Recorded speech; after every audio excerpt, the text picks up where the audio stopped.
Hello and welcome to Spring 2023 edition of PSTV's Live Night.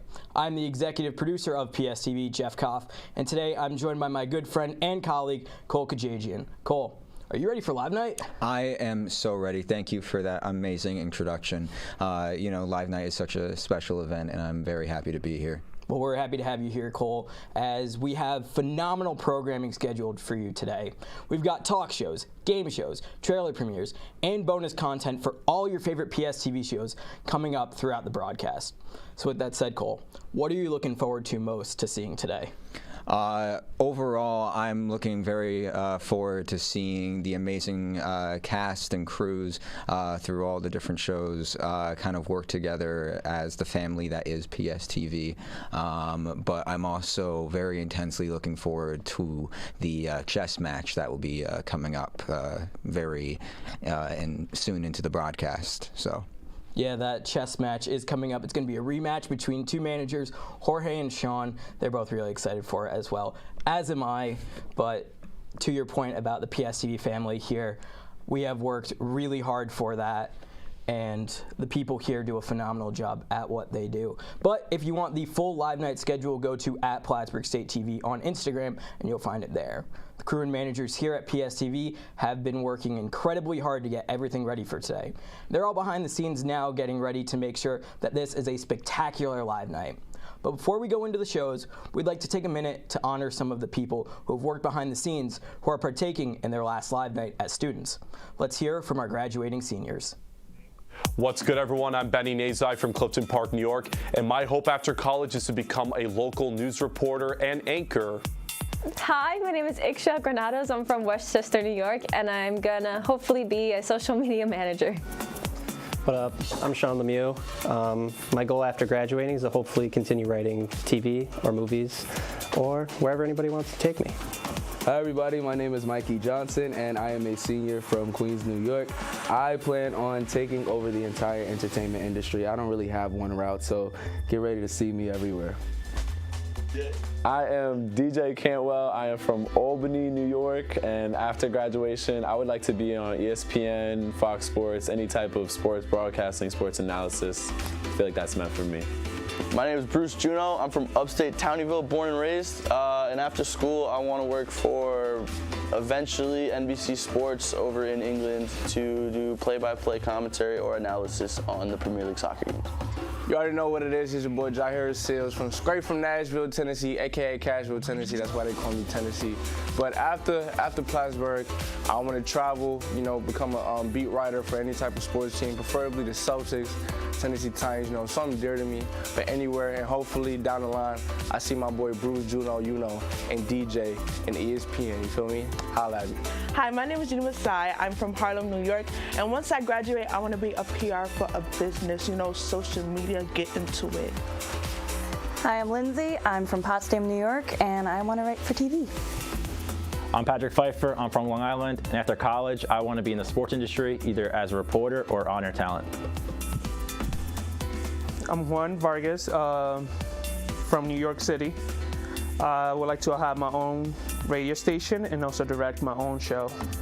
How are y'all doing? I'm Darian. I am from Long Island, and when I graduate, I hope to continue writing and producing shows that people enjoy. But in the meantime, you guys should totally subscribe to No Data and PSTV as well. Both. Subscribe to both. How's it going? I'm Pat Mahunik. I'm from Auburn, New York, and after college, I like to work for the Buffalo Bills or WWE. Hey, I'm Melissa Fort. I am a senior here at SUNY Plattsburgh. I'm from Brooklyn, New York, and I want to be a photographer and a videographer when I grow up. I'm already grown. I'm like 22, yeah. Hi, my name is Jason Lynch, and I'm from Albany, and after college, I want to get into the sports industry, whether it be reporting, on-air talent, whatever it is. Either that or doing news reporting, whatever it gets me into the media industry. Hi, I'm Edward Balarjan. I'm from Royal Oak, Michigan, and when I graduate from college, I want to be a filmmaker, specifically a writer/director.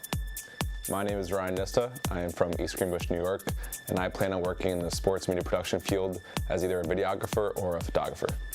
Or a player. Yeah. My name's Josh McLean. I'm from South Glens Falls, New York. After graduation, I want to go into public broadcasting or documentary or educational online video.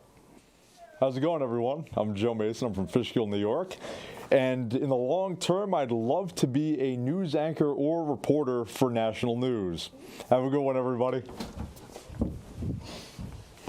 Hi, I'm Jeff Koff. I'm from Warwick, New York, and it has been an absolute pleasure getting to work here at PSTV and be the executive producer, but post-graduation, I want to work in live TV.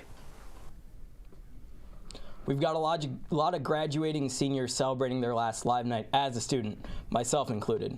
But getting to be a part of Live Night is such a pleasure. So although I'm sad this is my last Live Night before graduation, it's bittersweet because I know the incredible people who will be a part of PSTV next semester and beyond will make us all proud as they continue to grow and learn while providing top-notch shows and videos for our viewing audience. You know, I think that Live Night is really the moment every semester for all of these production students to really show everything that they've learned and everything that they have kind of honed over, you know, the semesters. Being able to do and create the sets and the stories that these students do within the studio space that we have, and to make it so creative has been amazing to watch both this semester and semesters past, and I know they're going to do great in semesters moving forward. And for me, this is my second Live Night experience, which I am, again, so happy and thrilled to be a part of and to get to sit next to you to open it up. There is truly so much fun stuff ahead for all of you to see, and I'm very excited for all of you to get to see it. So. Yeah, this Live Night is truly a culmination of months worth of work for the show producers, for the other managers, and for the crew members here, that they have all worked their tails off to get to this point, and I think it's going to be a phenomenal showing tonight. As the executive producer, I've had the pleasure to be able to work with everyone and see all the growth and development, and it's been phenomenal. And as Cole, as a former manager yourself, you know what goes into Live Night, and you know the emotions that go into it too. You know, you don't think with live TV there'd be too many emotions, but it's a lot of hard work paying off, isn't it? Absolutely. You know, when you go live, anything can happen, and you know, I think working together as the family that is, you know, the crew and you know, the cast and how everyone works together, the show always goes on. You know, and that's something that we just have to, you know, learn to get through with everything that we do and everything that we do live. If there's a issue, if there's anything that's going on, we assess the problem and we get it done, and we just keep on moving forward. And that's what I think makes you know, PSTV so amazing, is that it shows you the reality of what can happen out there, you know, in the bigger world in news studios, and how to kind of work through problems and provide, you know, very efficient, you know, solutions.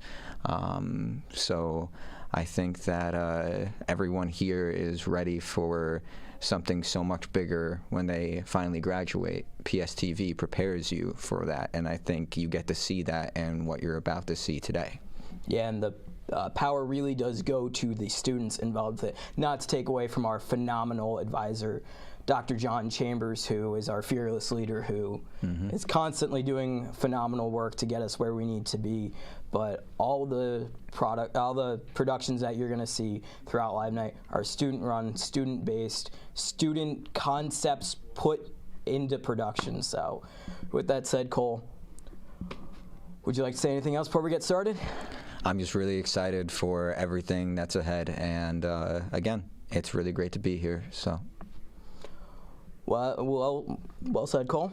And with that said, I'd like to officially kick off this Live Night production. Our news director, Joe Mason, is standing by in Studio A, ready to go live with the newscast. So, Joe, take it away.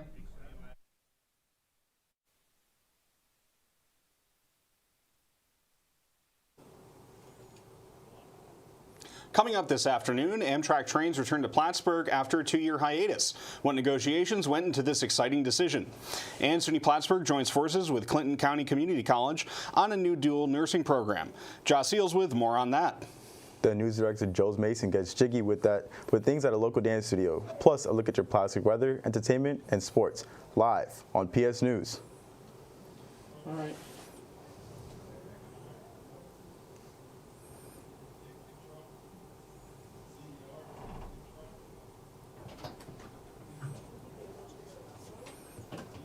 What's going on? We don't have intro? Damn it. Some CER.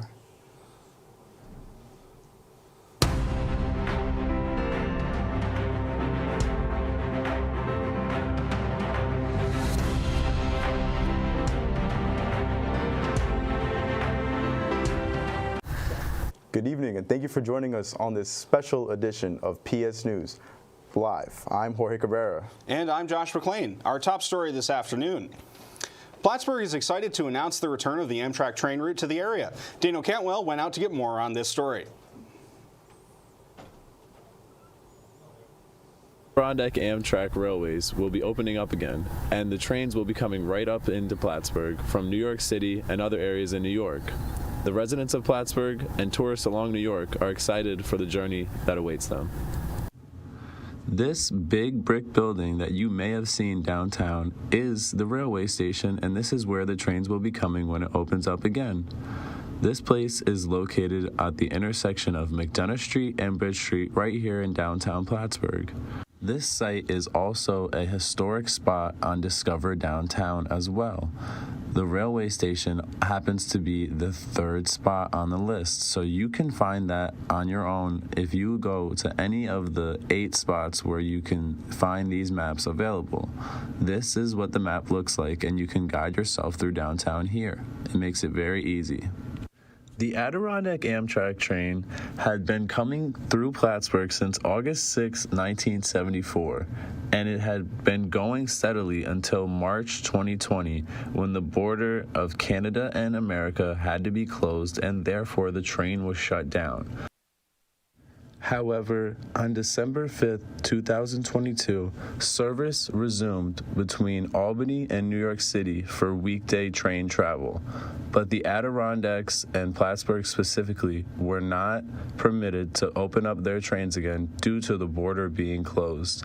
But since the border has been reopened and the town has requested it, it will be reopened in April. With the Amtrak returning, tourists can look forward to seeing the attractions that Plattsburgh has available, and residents don't have to feel like they're trapped here. For 459 News, I'm Daniel Cantwell. High school students in Clinton County have a returning scholarship opportunity that not only helps the students, but informs them as well. The Be The One Scholarship is returning after a 3-year hiatus. The scholarship is offered by UVM and is focused on educating the students about suicide prevention, with the goal being that students will be informed and more likely to be there for their friends and family. And scholarship was announced by Bonnie Black during a recent night of Healing Stories of Strength event. SUNY Plattsburgh is joining forces with Clinton County for a new program. Jahara Seals has more on the story. The relationship between 2 local colleges grows even stronger. A new partnership is underway at SUNY Plattsburgh and Clinton Community College combined for a dual nursing program. Students who want to go into the field of nursing now have a better opportunity and chance to achieve their goals. The reality most people face when getting into the medical field isn't always the best. With an increased need for nurses all across the North Country, this agreement between the 2 colleges will help the cause. Presidents of both colleges, Alexander Inyeti and John Cowell, hope to lay a foundation for both schools. As far as the nursing department here on SUNY Plattsburgh campus, they're excited for what's ahead. This will be another option for them. We're hoping to take about 20 more students in that will go to Clinton Community College for that program. SUNY Plattsburgh continues to improve in their nursing program. Alongside this dual agreement, they have also upgraded to new technology in Hawkins Hall. Is the fact that our new simulation lab will allow us to do some of our clinicals here so we can expand the number that we actually accept into our program. No, we're hoping to open the door because we all know that there's such a need for nursing students. The start of this program will be the second partnership between the institutions. However, both presidents hope to maintain success and support among the colleges. The upcoming generation of nursing majors have a bright and gifted future, knowing that it will be a long and progressive collaboration. This has been Jahira Seals from PS News. There's officially a new commissioner of the Clinton County Department of Social Services. Christine Peters has been appointed the new commissioner after serving as the Director of Legal and Social Service of the county since 2012. Chairperson Mark Henry says they are extremely happy to have Christine step into the role. They're anticipating big things from her in this position. You've heard of a jack of all trades, but have you heard of Plattsburgh's jack of all fades? PS News' Yvonne Diaz went downtown to find out more. Located on First Broad Street, Plattsburgh, New York, is the new barbershop called Jack of All Fades NYC Style Cuts. The three barbers, Patricio, Brian, and Holden, had worked hard to make this dream a reality. They started off cutting hair in their own home prior to opening up the shop. I remember Brian telling me, yo, we gonna have a barbershop, we gonna have a barbershop. It was just crazy. It took years, like probably I can say 4 years. Haircuts varies from as low as $15 to as high as $40 based on the cut style you want. They are open Tuesday to Saturday from 2 p.m. to 9 p.m. To make an appointment, you can contact them on their Instagram page or simply walk in. There's more improvements they are working on, one of which is getting their logo on the front of the store. They want everyone to feel at home and welcome when coming to the shop. We want to provide a lot of confidence to people. People actually feel comfortable to sit in a chair, you know, not to be scared to cut their hair.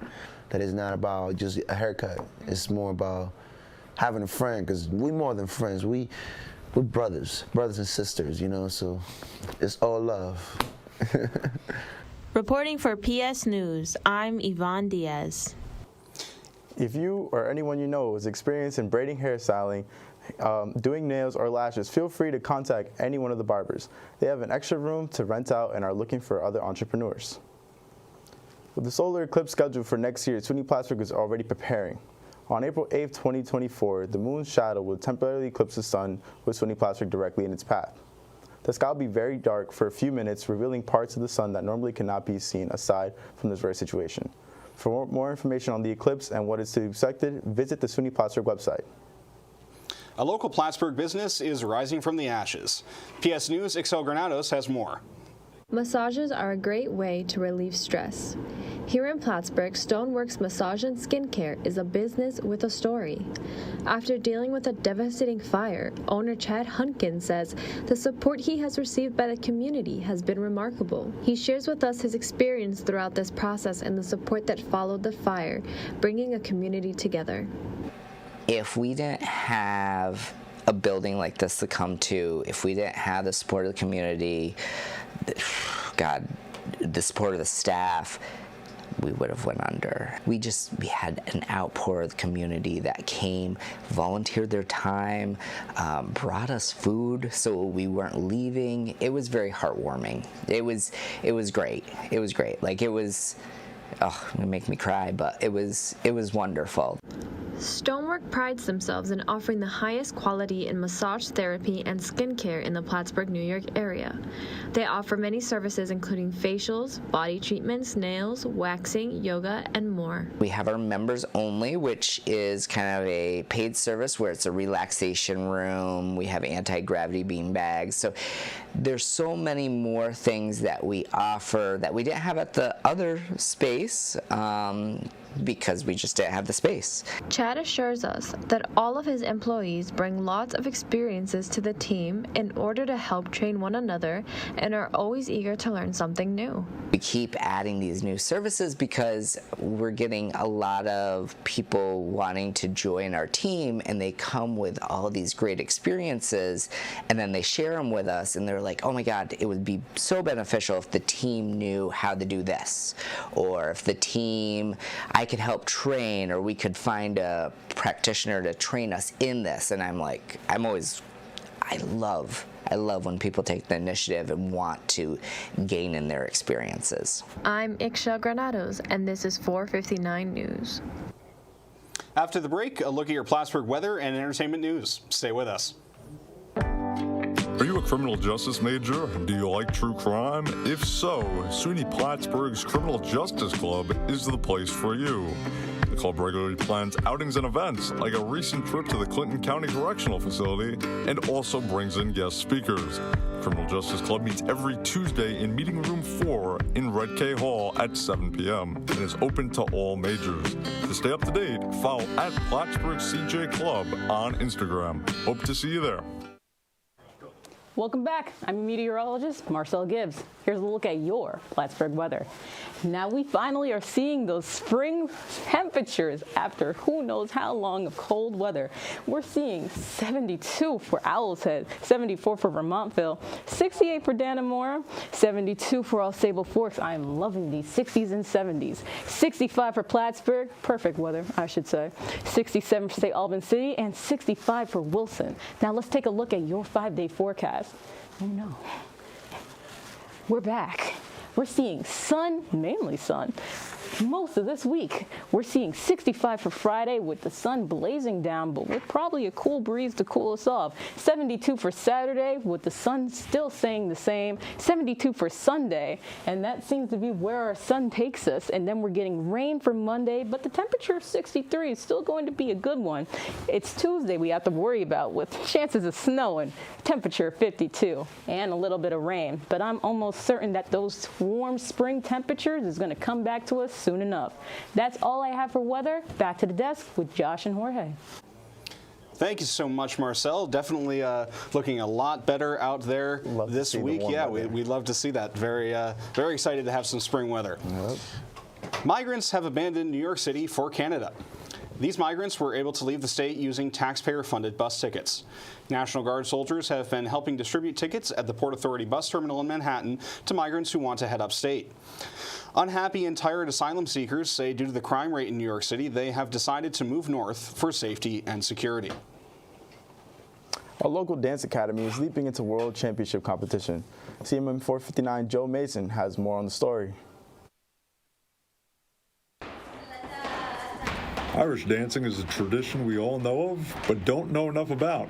Morse Academy of Irish Dance on South Catherine Street opened up in January of 2019. Since, the Academy has provided classes to those 4 and up wishing to pursue Irish dance at any level. This ranges from high-level competition to community events and more. We've had some competitive success. There's 2 sides of Irish dancing. There's the show side and the for fun side. So we've had dancers move up multiple levels, compete at the regional, national level, and we actually have 2 that qualified to compete at the world level. Founder and owner Sam Morris has been dancing since she was 6 and hopes to give local dancers opportunities that weren't afforded to her. When I was Irish dancing and I was competing, I had to go to Montreal for everything. Private lessons, classes. So for this to be so localized and to give local dancers the opportunity to have a really successful competitive career and be involved in community events, it's so special to me. For those unfamiliar, there are rules and guidelines you need to follow. You can't move your arms. Your upper body has to stay completely still while your lower body is doing loads of work, and you have to have a certain amount of athleticism, but also gracefulness to your dancing. Here at the Academy, we're jigging our way into the World Championships. In Plattsburgh, Joe Mason, CMM 459 News. What happened? Now let's take a look at what's going on in entertainment with your PS Entertainment Update. Here's Michael Merced. Good afternoon, everyone. I'm Michael Merced, here with your live edition of Entertainment Tonight. In Florida, Daytona Beach Police says actor Drake Bell has been located and is quote-unquote safe. In a previous Facebook post, police has said that the former Nickelodeon star could be in danger. Bell is best known for his role in the sitcom Drake and Josh. Bell was last seen Wednesday evening driving a gray BMW near a local high school. In 2021, Bell pleaded guilty to charges of attempted child endangerment and disseminating matter harmful to juveniles. After a woman says she and Bell exchanged texts of a sexual nature where she was just 15 years old. Bell was sentenced to 1-year probation. Could actress Millie Bobby Brown be engaged? Her fans certainly think so. The 19-year-old Stranger Things star posted a photo on social media embracing her partner, Jake Bon Jovi, with a rather large ring on her engagement finger. Brown captioned the image, "I loved you 3 summers now, honey. I want 'em all." Around the same time, Bon Jovi also shared an image on his social account where the couple is looking out to sea, captioned, "Forever." 20-year-old Bon Jovi is the son of rocker John Bon Jovi. No comment yet from Brown's team on a possible engagement. That's all for Entertainment Tonight. I'm Michael Merced. Once again, don't touch that dial, because just ahead we have a look at your wide world of sports with Jonah, Baker, Flora. Stay with us.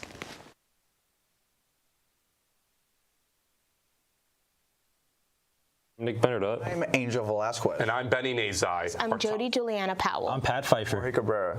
Jamie Goodrow. And I'm Joe Mason. I'm Marcel Gibbs. I'm Zeb Ducharme. I'm Ryan Nesta. I'm Bruce Juno. Now Seals. Thank you. This has been Edward Balarjan. I'm Rashida Pandey. I'm Quasi Gittins. I'm John Carduello. To stay up to date with PS News and all of Plattsburgh State TV, be sure to follow Plattsburgh State TV on all social media platforms. Okay, I'm going.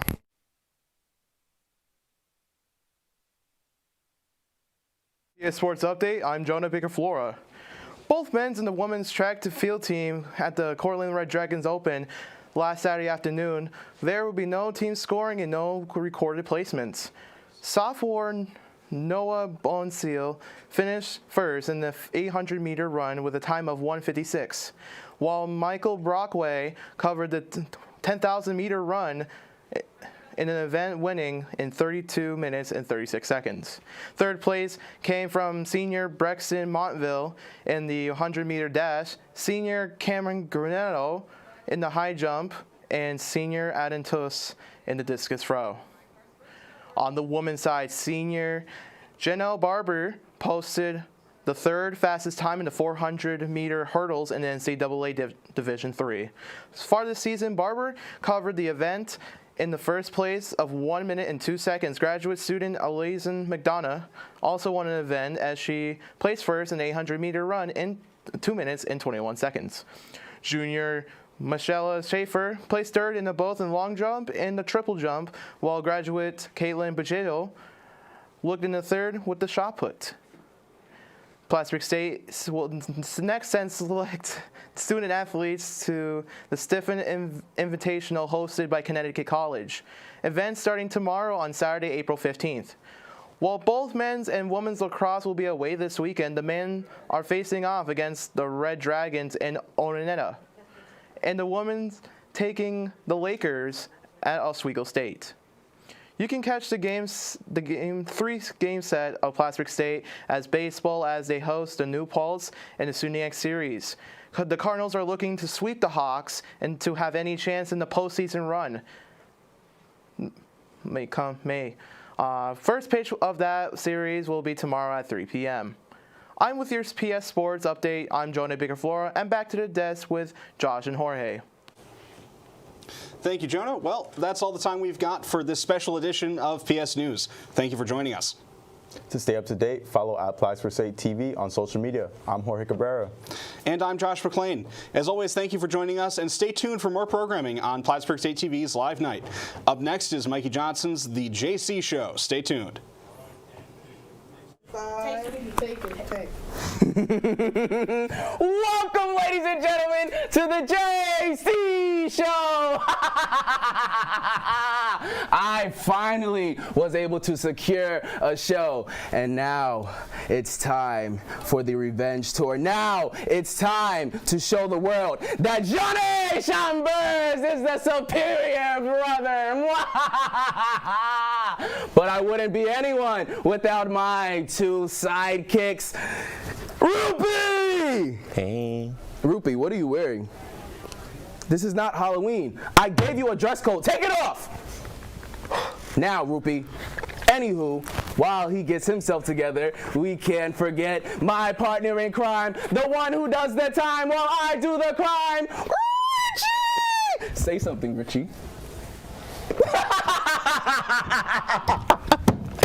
Oh my gosh, you guys, Richie's doing a live comedy tour. You guys should totally check him out. He knocks everybody's boots off. But we are here to get down to business because there is one thing that we must address, and that is the elephant in the room. That is deciding who the real and superior and the inferior JC is. So without further ado, let's get straight to it and bring on my first guest, my evil twin brother, John Chambers.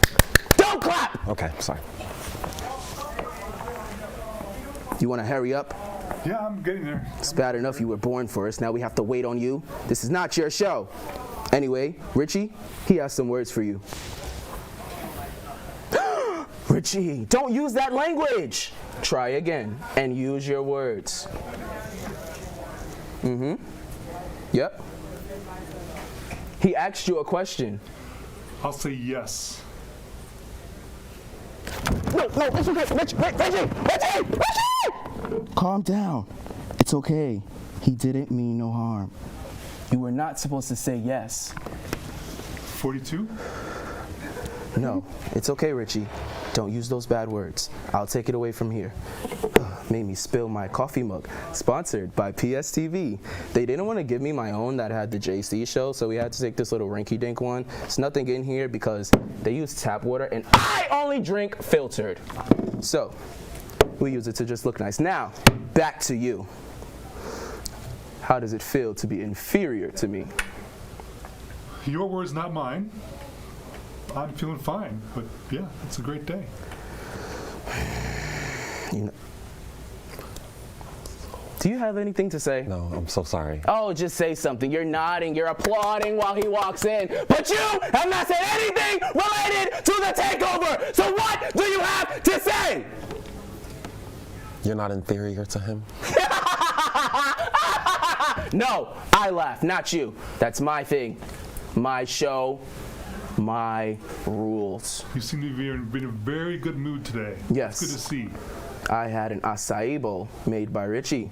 He's one of the top chefs in the United Kingdom. Next question. How does it feel to know you are the reason for all of my trauma? Well, again, your words, not mine. I'm sure I was a great brother to you. I have no idea what you're talking about. No, you weren't! You are not a great brother to me. You want to know why? Because I was the last kid picked in dodgeball, and you were the team captain! How you don't pick your own brother? That's like so rude. I chose based on merit and talent, actually. So you're saying I'm unqualified? Maybe with the group that day. I don't recall those dodgeball days, but if you say so, that's what happened, then that's what happened. I don't know. You're not doing well. You seem to be doing all right, though. You have your own show, so you seem to have gone above and beyond, doing your own thing, so good on you. Last question, and then I want you off my stage. I want you off the face of this earth. How did it feel to eat the last cookie that Grandma made for me on Christmas? The thing about Grandma's cookies, she always made more. So she made that specific one for me! You know what? Goodbye. Get off. I don't want to see you ever around here ever again. Get off my set! Now! Go!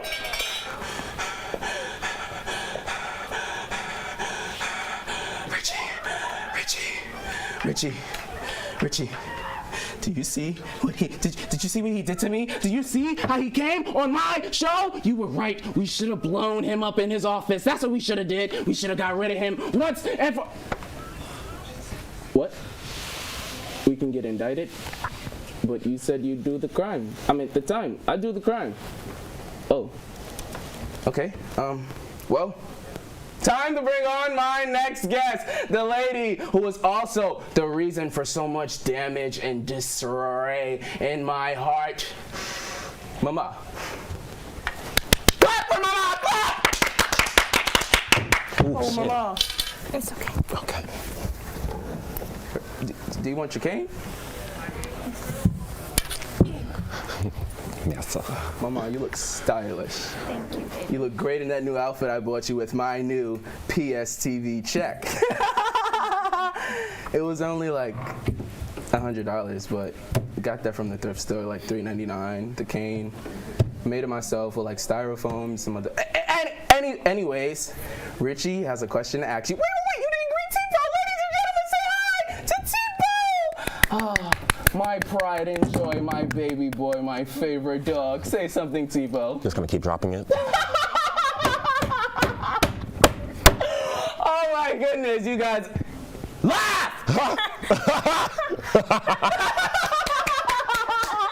Oh, T-Bo, my oh my, you're hilarious. Anyway, let's get down to the nitty gritty. I have some questions to ask you.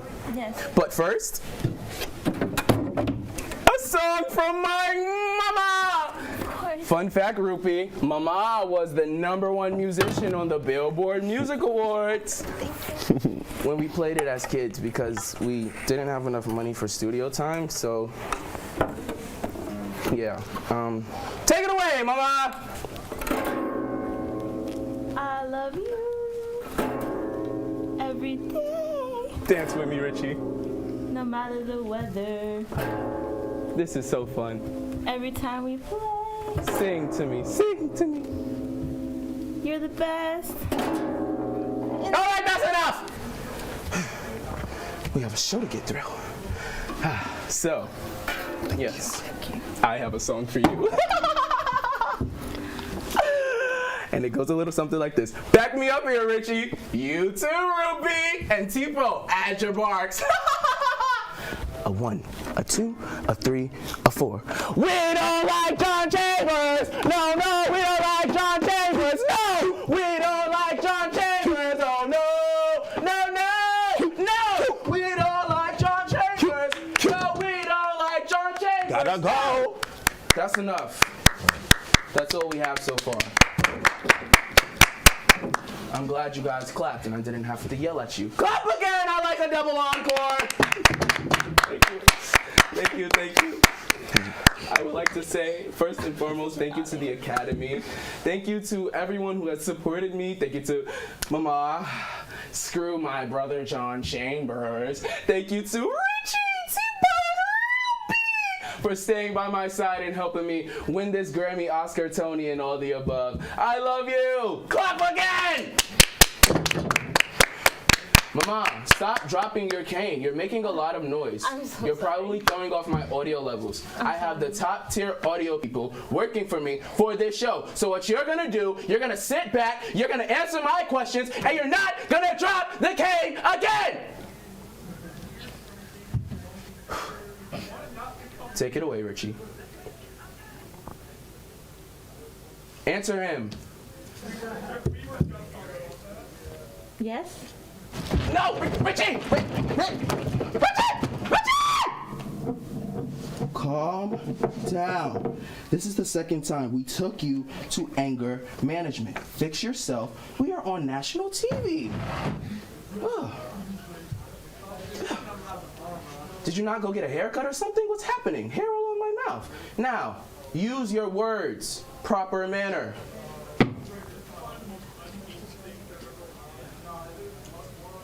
Oh, I thought it was for your friend. Answer, Richie, now. We're not friends. What? You're my employer. He gets a raise. Ruby, my favorite assistant. Clap for Ruby! Clap, clap, clap! Clap harder! I don't care if you have whatever! Stop clapping, that's enough. Like, you're clapping off beat. Like, come on. If we're gonna clap in sync, clap in sync. And stop dropping that cane. I'm sorry, baby. Now, Baby. I have one only question to ask you. Why did you neglect me for that lowlife John? I didn't neglect you, though. You did! I loved you every Did single you day. really?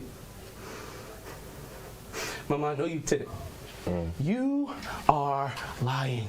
You didn't love me, Mama. You didn't care about me. All you did was care about John. All you you did was worry about John. Mama, you didn't. You didn't show me any type of appreciation. Did I give you not enough hugs? No! Do you want one right now? Oh, please. The cane. It's okay. Clap! Hug me! Tell me I'm better than John. You're better. Tell me I'm better than John. You're better. Tell me I'm the best in the world. Eva, laugh with me, Mama. Come on, like we used to do. All right, that's enough. Enough touching. Off now, Mama. You're going to mess up my vintage suit. Get her up. Now, Ruby. Well, thanks for your time. I love you. Oh. Wait, come back. Come back. She's moving Sit over. back down. Okay. Stare at me. With or without? Without. I want to see into your soul.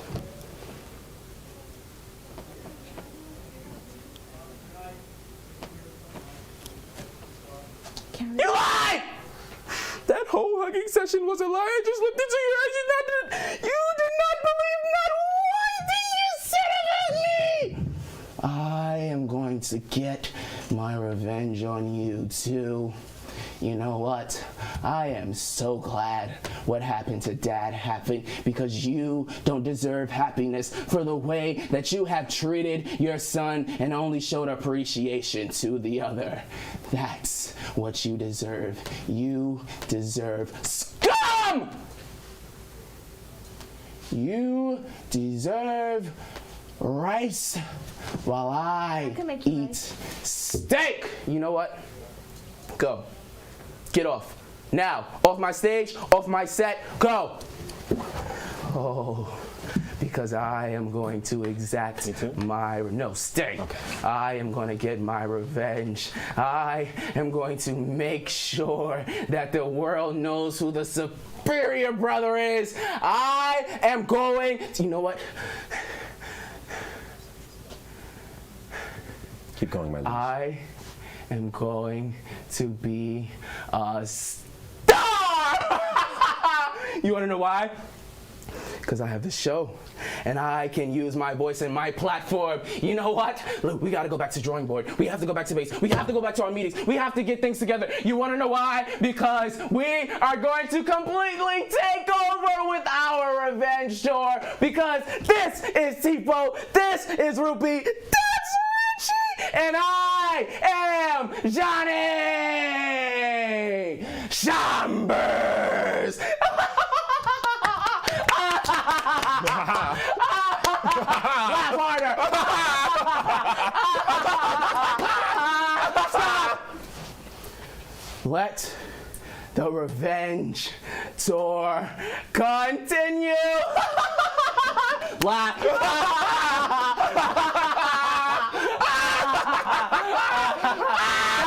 Stop. Put the gloves on and laugh. Right. Only one. Right. Go Michael Jackson style. All right. You ready? Yeah. On 3. 1, 2, 3.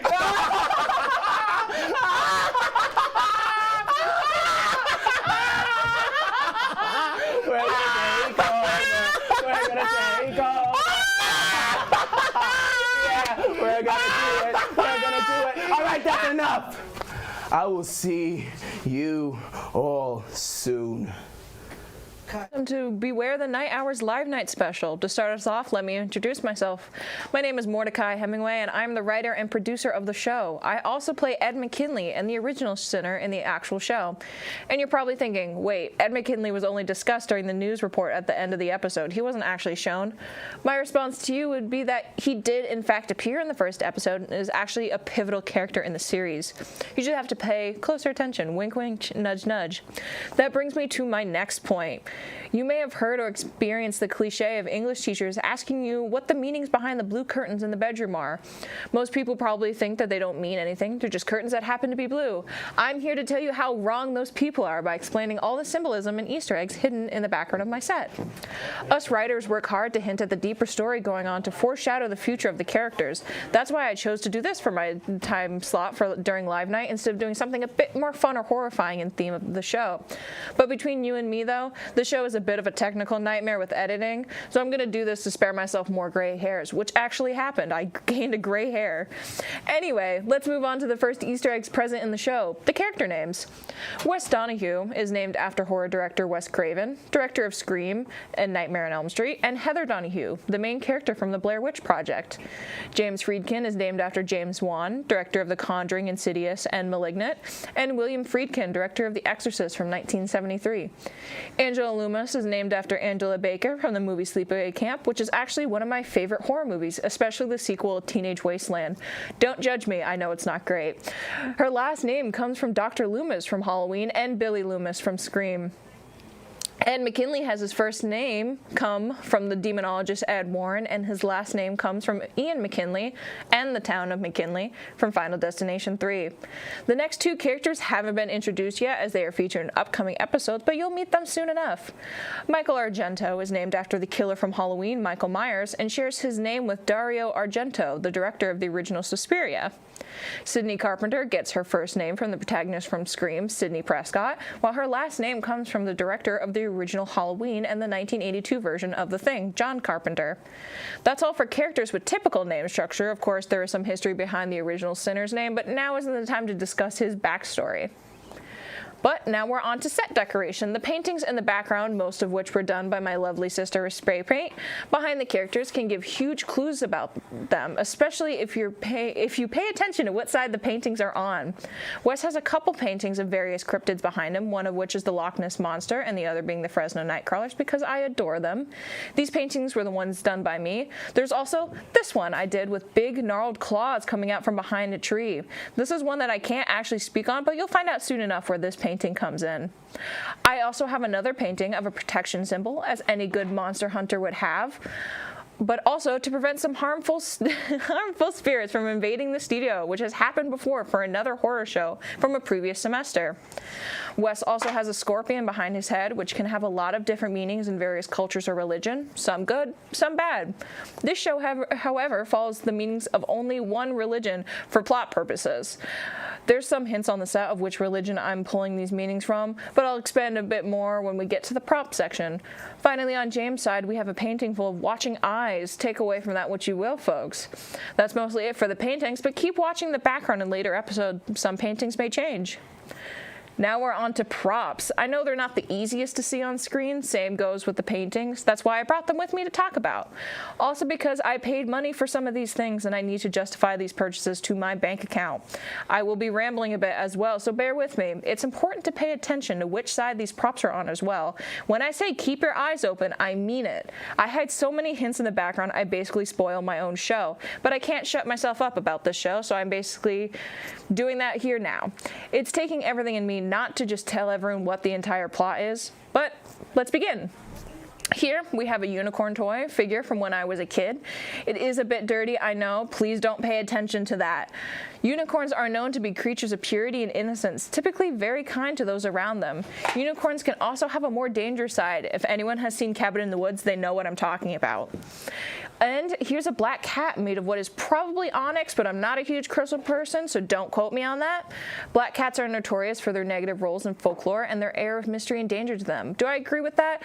Absolutely not. I have a cat named Odin, Dodie being his nickname, that is literally the most skittish, anxiety-riddled, silly-looking cat in the world and in no way could be perceived as mysterious or dangerous besides his headbutt when he wants food. This black cat or panther is also from my childhood, and I got it in either Mexico or Jamaica when I was very young. I'm like 90% sure it was Mexico though. And this right here is a cute baby jackalope that I got at an anime convention before the pandemic hit. Don't ask me how much it was because I have no idea. I included it because it was cute, it justified my purchase of it, and because jackalopes are famous cryptids in their own right. Also a notorious scam because the famous taxidermy mounts that many legends originated from were simply made by two brothers to sell. And here is a bleeding skull candle. It was supposed to be lit so you could actually see the bleeding effect of the wax melting, and then once the wax set, I was going to place it on the actual set, but I quite literally forgot to do that because of all the other prep that goes into making a show. There are two other actual wax candles in the set, the tall ones in the candle holders that are also bleeding candles that I also forgot to light. There is a reason/meaning of why this skull candle is on set besides the fact that it looks cool, and we all know what skulls represent in various media. The side the skull sits on is also important. And next up is a wooden owl statue, which I received as a present from my dad. And I know for a fact that this one comes from Jamaica. It also has a twin at home that was another present from my dad. But let's move away from the sentimental value that I hold for this minuscule part of the set and discuss why it's on the set in the first place. Owls can hold a very positive meaning in certain cultures, representing inner wisdom, change, transformation, good luck, and self-actualization. But hold your horses. Owls can also hold a negative connotation, and especially in one religious book that I may or may not be taking all of my inspiration from. In that one specific religious book, owls are known as unclean birds and represent tormenting loneliness, desolation, mourning, and judgment. It's up to you, dear viewers, to decide which meaning I'm using for the owl statue and to pay attention what side of the set it's placed on. There are also various stones and crystals strewn across the set. Technically, most don't have a deeper meaning besides crystals being heavily associated with mysticism, and because of some creatures' origins lying in folklore, mysticism is very intertwined. It's this stone in particular that has more of a deeper meaning. When I bought this at a Ren fair for far too much money, I thought it looked like fool's gold, and that's what I'm sticking with. It's actually not fool's gold. We found out before this. Fool's gold got its name from the fact that to the untrained eye, it looks like gold when it's actually iron pyrite. Its nature of tricking people into thinking it's something it's not is really why it appears on the set. Also because it makes people look a fool. The next props are actually present in the upcoming episode, so this is kind of a sneak peek we have of a returning celebrity from a previous Live Night, my tarot cards. Last seen in the Live Night section for the other side. The tarot cards used in the background are the Nine of Swords, the Tower, Three of Swords, the Devil, and Death. Very ominous, I know. The Nine of Swords can symbolize anguish, despair, worry, and guilt. If you pull this card, it might mean you have done something wrong and you are very aware of it. The Nine of Swords shows guilt is weighing heavily on you and it's time to right your wrongs. The Tower can indicate a sudden change or release one that may have left you blindsided. The release can be anything from uncovering a hidden truth to having a life-altering revelation. The Three of Swords can mean you have recently experienced or are in for some form of heartbreak or pain. It can either be being cheated on by a lover or a close friend has betrayed you. It can symbolize heartbreak, loneliness, and betrayal, but it can also mean that you are the person who caused such pain. The Devil card doesn't just symbolize the actual devil themselves and can actually symbolize a sort of toxic relationship in someone's life. And the final card, the Death card, this card isn't actually symbolizing that someone is going to die. It can actually symbolize a wrenching or a life-altering change, the end of a friendship, a loss in your life, being fired from a job, etc. This card is impossible to fight, and this change cannot be avoided, only prepared for. And the final prop that holds a lot of meaning on the set is a rosary. I don't think I need to elaborate much more on besides that they're Catholic prayer beads. Moving on to the last segment of set decoration, books. Unfortunately, the titles of the books on my set are incredibly hard to see, which is an oversight on my part, apologies, but that doesn't mean that they lose their importance to the story. We all know that the first episode that Wes is a big reader, even making himself go temporarily blind because he read so much. So I wanted the books in the back to also be books that Wes would actually read, either for his job as a cryptozoologist or simply for fun. This first book is actually a favorite of mine, and I may have tweaked the script a little bit to make this book's symbolism fit more into it, but this is my show, so I can do whatever I want. Don't judge me. The first book I have is I Have No Mouth and I Must Scream by Harlan Ellison. The basic plot summary is that the short story takes place in a dystopian world where a mastermind artificial intelligence named Am has destroyed all of humanity except for 5 people, whom he has been keeping alive and torturing for the past 109 years. The author intended to be a cautionary tale against unchecked competitive technological advances as the story was written during the Cold War era. era, and it explores the concepts of humanity's vulnerabilities to their own inventions. I adore their short story, but got my own meaning from it that aligns more with the main intention of my show. The meaning that I derived from it was that reality can be incredibly brutal, and sometimes there is no happy ending. Also, sometimes you can't control what you create, and that can come back to bite or haunt you. Is this getting dangerously close to spoilers? Absolutely, but I can't shut up about my stories as stated before. Another book I have is The New Personality Self-Portrait, Why You Think, Work, Love, and Act the Way You Do by John Oldham and Louis B. Morris. I believe this book was either given to me by my grandmother or it's a book my sister got back in the day when she was in school for psychology. It was dumped in my room like most things my family doesn't know what to do with. This book is mostly just about personality assignments based on the American Psychiatric Association's official diagnosis system. I chose this book to be placed in the background because of the book's focus on observing a person's personality and analyzing why they act the way they do and why they are who they are. This book is also used in business and mental health settings for those same reasons. So this book is placed in the background as a hint to the viewers to analyze why the characters act the way they do. There isn't as much thought to this being on the set besides that. I mostly just raided my bookshelf for semi-relevant books to use in the background, and I'm really stretching for this one. I know I stated this whole segment by stating how seemingly meaningless things can actually have meaning, and then I talk about how I kind of just grab things to put on the set, but the majority of the items on my set are very important. There are some that are just filler that I weaseled a meaning out of. The most important part of the next book is the title itself, or at least part of the title. The next book is Death of Innocence, A Case of Murder in Vermont by Peter Mayer. There's an Easter egg hidden in the title of this book, which actually was kind of unintentional. The Easter egg is that the murder case takes place in Vermont, the state where I'm from. That's why there are a bit of criticism for Vermont cryptids in the first episode. I expect better from us, and I have been let down. But the main reason for the inclusion on the set is the main part of the title, Death of Innocence. It physically pains me that I can't further elaborate, but just keep that in mind, Death of Innocence.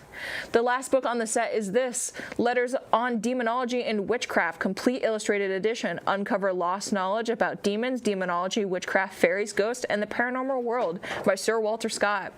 The title and look of this book is the most important part of it. Not so much the contents of the book itself. The book becomes very important in later episodes, and in episode 2, you'll learn why it's so strange for Wes to own a book like this. Pay attention, folks. I keep telling you, I put hours into writing this script and hiding critical plot moments and throwaway lines. So I beg you to please pay attention or I may burst into tears. Also, if I have incorrectly explained these books at any time, then it was totally intentional and part of the mystery of the show. Woo! And that's all I have, folks. If I had a bit more time, I would go further into some of the inspirations for Beware the Night Hours, such as the Mandela Catalog by Alex Kister, the Walton Files by Martin Walls, and Every Man Hybrid by Evan Jennings and Jeffrey Koval. This House Has People in It by Alan Resnick is also a big inspiration, especially since it freaked me out so badly I couldn't even think about it for a couple days. I actively could not sleep thinking about it. I was also going to discuss the prequel series for Beware the Night Hours, Crooked Cat, but that is still in development, so we'll see how that one goes. Essentially, it follows the backstory of Ed McKinley and what his role in starting the whole storyline is. So technically, if you want to blame anyone for what's happening, Ed might be a decent person to blame. But anyway, thank you for listening to me ramble about my show for about 15 minutes. I greatly appreciate it. Make sure to check out episode 1 of Beware the Night Hours on the PSTV YouTube channel and all upcoming episodes as well. It would make me so very happy. There's still a bunch of cool content for Live Night coming up next, so stay tuned.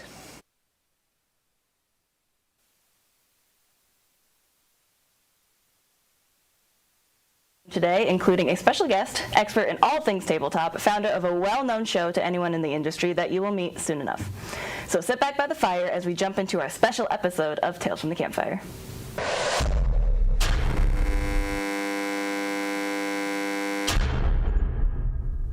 Tonight's episode of Tales from the Campfire begins. Nice. You're just kind of minding your own day, going day to day. After you dealt with the Kraken, things have been quiet lately. And then you get a phone call, Andrew, from an unknown number. I usually hang up on these, but this didn't warn me that it's spam, so I guess I'll answer it. Hello? You answer it, and you hear Ray on the other end. Andrew, is this Andrew? Yes, indeed it is, my good sir. You need to get your friends, and you need to come over to the library now. All right. And they hang up. Well, okay, didn't even say bye to making them. Group up and head to the library, and you can see, just approaching the ACC in Feinberg, that something is not right. There's like smoke coming out of the windows up top. You see people, as you enter the building, you see people running out. Some of them are patting out flames on their clothes. Some of them have singed hair. And some of the other ones, they kind of just are wiping snow off of themselves. I've always wanted to be a part of a real fire, and now I can do it without getting too hurt because there's snow right there. All right, this is some supernatural stuff. Yeah. So, you guys enter the library, and it is a mess. You're just on the bottom floor, and there's fire climbing the walls. There's like people that you saw at the Red Feather trying to put out the flames. There is icicles hanging from the ceiling, just like dropping on people. We should probably deal with this. And you see atop a hoard of books this massive, scaly creature with two heads that turn to look at you. Howdy, everybody. Howdy. Oh, an individual. So, I'm one of the two faces of the same coin. That is the massive dragon that sits in front of you. One scaly side is like black and red, while the other is kind of like a white and a blue. And as it looks down at you, it lets out a fiery breath on one side. And I'm just gonna roll, okay? Okay. I'm just gonna roll. Sure. That's 8. And we do contested rolls here, so whichever one. I also got an 8. Oh, it's tied. My 8 is better though, so I automatically gives me it. So your attack just singes the floor where Andrew was as Andrew dodges out of the way real quick. Squirts. And as you sort of scoot away, the fiery breath sort of charring the floor, you see as the dragon starts to move toward one direction and the other head sort of pulling to the other side. Huh, that looks like a dysfunctional relationship. The red-headed dragon is now going to shoot another fireball at you. That's a 10. Oh. For both of you.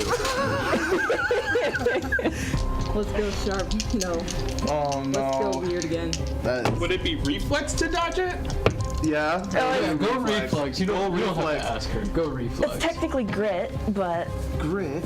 How would it be grit? He's dodging. but for like a contested roll, that's what we use. We use grit.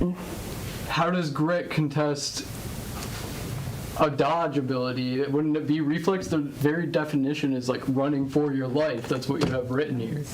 Like you're running for your life from the water. You're fighting for your life, to quote Andrew.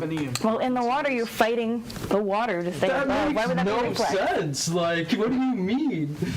Grit isn't like grit's is like a strength. Mano. You would Like you're use gonna strength to fight swim. somebody. Like you're throwing punches. But you would use strength to swim. You wouldn't use reflex. It's not running. Yeah, It's but swimming. you're dodging out of the way. It's not like you're like in the water. You're like cutting through it. You're trying to get out of the way of it. It doesn't matter.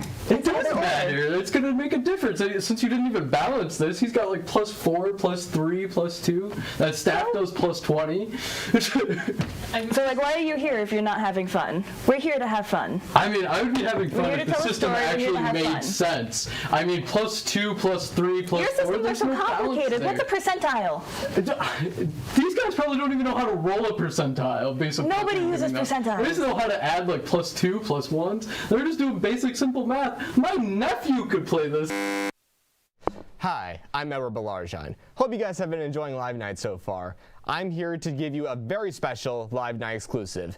So for the past few months, I've been working on a very exciting project that I'm really excited to finally reveal to you guys in all of its glory on Live Night, which is I've been working on a multiverse comedy drama film called Infinite Worlds.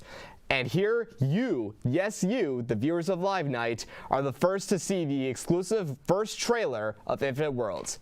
Please take a look.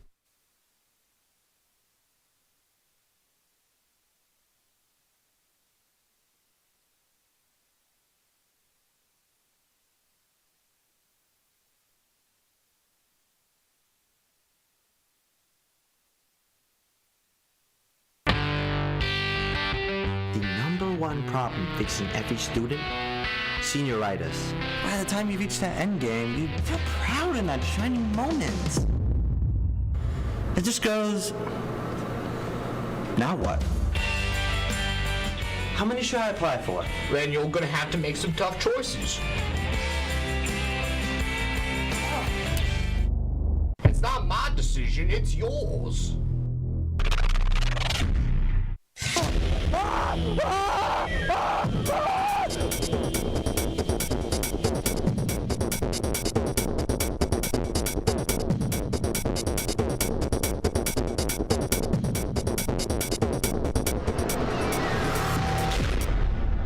I'll find you, Peter.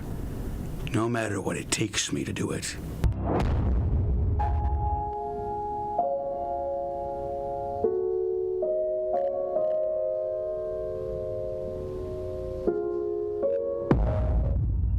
Wait, who and what are you? I'm a demon therapist. By the way, welcome to hell.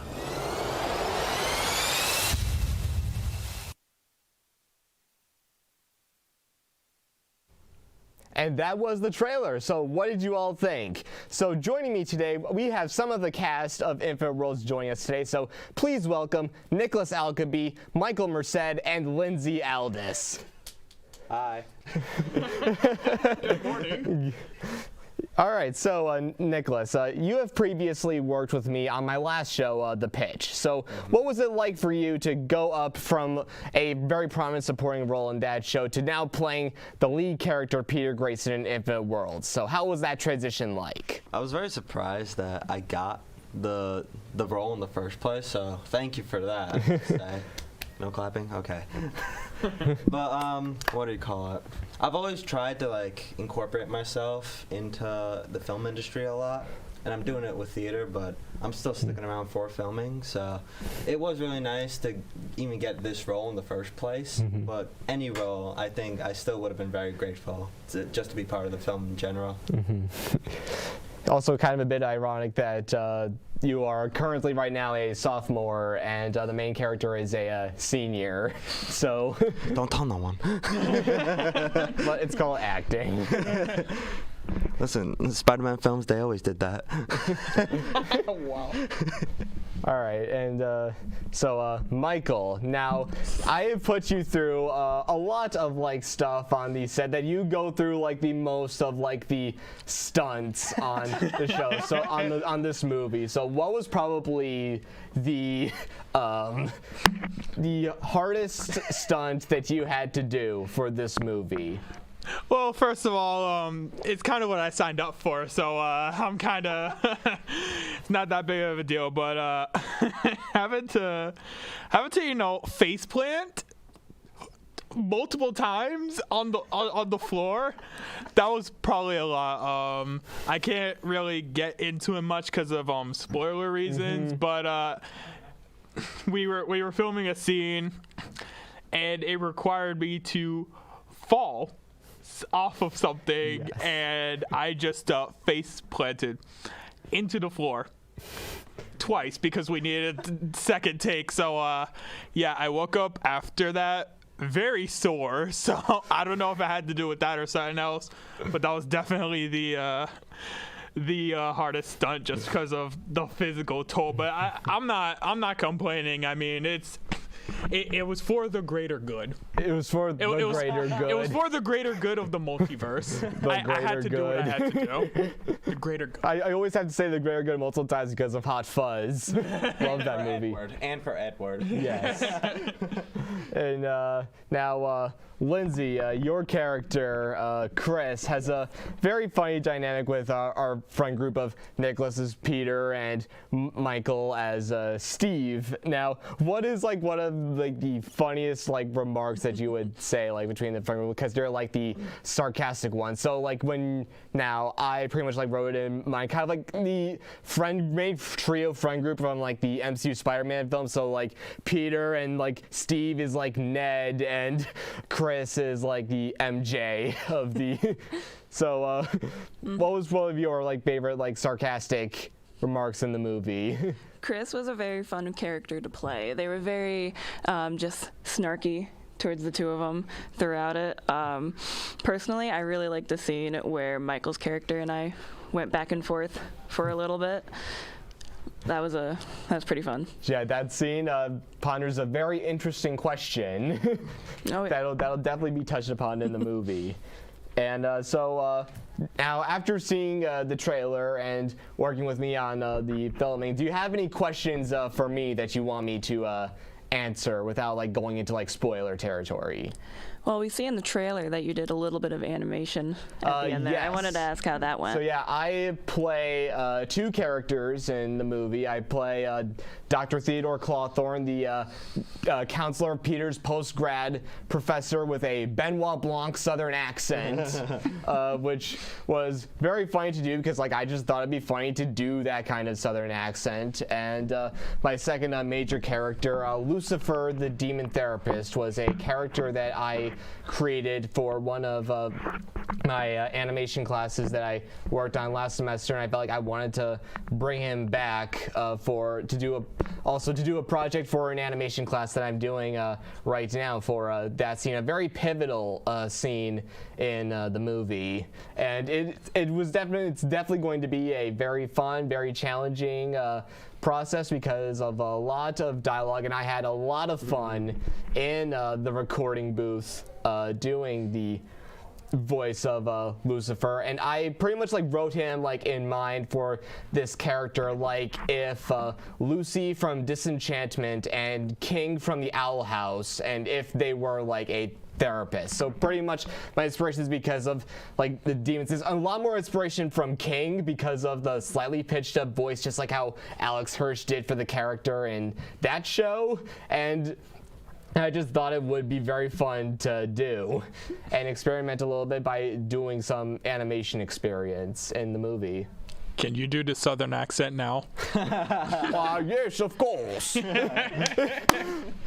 It's so dumb. No, it's just dumb. It's wonderful. A gold hole. It's not a hole at all. I got two questions. One, I feel like I know the answer, but I just want to make sure. How many, or what was the inspiration for the short film? For this movie, I really wanted to do a multiverse movie, and pretty much a very big inspiration that kind of made me want to write it was the movie Everything Everywhere All at Once. Great. It was my second favorite film of last year. The Daniels directed and wrote a very, that fact that a movie that crazy, original, and bonkers like did as well as it did, as it was pretty much like the movie that just kept like going and just kept getting talked about, like, and it just kept having legs in the box office, and now is the Best Picture winner. That it was pretty. Yeah. It was a very big inspiration because I wanted to do something a lot more ambitious than The Pitch. After having done management the first time, that I wanted to do something more ambitious, exciting. A lot of, like you've seen like lately, a lot more like things with like the multiverse have been like popping up, and I just thought it'd be a fun concept to explore. And I do plenty of nods to Everything Everywhere. And while you didn't see him in the trailer, Jorge's character. They are all collectively, his characters are called the Daniels, as a nod to the directors Daniel Kwan and Daniel Shiner, known collectively as Daniels. Nice. Very good. And I guess also some inspiration from like the MCU exploring the multiverse aspect, of course, too, was another big inspiration too. Yeah. And my second question, I'll say this to everyone here. How's your day so far? I know you were going to ask that. Do you want to go? No? How was your day? My day is going splendid. I'm having so much fun on the PSTV Live Night. It's been a wonderful journey, and speaking of journeys, my question for you, Edward. Yes. This has been such a fun ride, being on the set and everything, and I gotta ask, is there any chance, without diving into spoilers, is there any chance that, we could see a sequel for Infinite Worlds in the near future? I do not have any plans in mind for a sequel. You know, not everything needs to be a franchise. That sometimes it's just a good standalone original story is just it's cool to just have it as like a one and done. That maybe I might do something more in terms of like exploring like the concept a bit more, or maybe I might see about possibly thinking about more like ideas for like these characters in the future, but like I'm not thinking of any immediate plans for a sequel because I got a lot of other stuff that is on my mind because I'm one of the graduating seniors and I got a whole bunch of other stuff I gotta figure out. It's like getting my first job. Getting that job is very You're gonna do great, man. important. You're gonna do great. That takes a lot more priority right now. That once after I'm finished with the movie, that there's no current plans about like a sequel or a franchise for Infinite Worlds. Not even a spin-off or a prequel? Not at the moment. I respect that a lot. But yeah. Anyone else? I'm okay. I think we're good. All right, thank you guys so much for joining me today in terms of doing the trailer reveal and having this fun little discussion. So thank you guys for checking it out and watching, and be sure to check out Infinite Worlds when it will be released this next month in May. Stay tuned. Welcome to this special segment of Plattsburgh Tonight. We are here for Live Night. Garrett, Live Night, I mean, it's pretty cool that we can do this type of thing. We're literally broadcasting to the entire world right now. How does that make you feel? It makes me feel pretty cool. I've done some live stuff before, but never on camera, Josh, and never with somebody as wonderful as you. You know, Garrett, that's so sweet of you. I know. What can I say? Garrett's actually standing up right now, and I'm sitting down. That's how short Garrett is. That's why there's like 2 foot of headroom right now. Yeah. So Garrett also dressed up as a McDonald's employee for today. I did. In fact, they even paid me to do it, Josh. Garrett, you work at McDonald's. What is like the one thing at McDonald's that like you will not order? A fish fillet, for sure. A fish fillet? They steamed the bun. I honestly think if you would squeeze the bun, water would come out. And then on top of that, it's just a rectangle of like, I don't know. Fish? Yeah, it's fish. it's and then just fish. Like a wad of tartar sauce. Yeah. And half a piece of cheese. You don't even get a full piece. Is there anything else like you want to tell the audience that you wouldn't order from McDonald's? I don't think so. I think everything else is actually pretty high quality as fast food can get. I've seen how everything goes through, and I think all the bacteria is gone when you put it in 400-degree grease for like 7 minutes. So. Yeah, you just like flash cook it. Yeah, pretty much.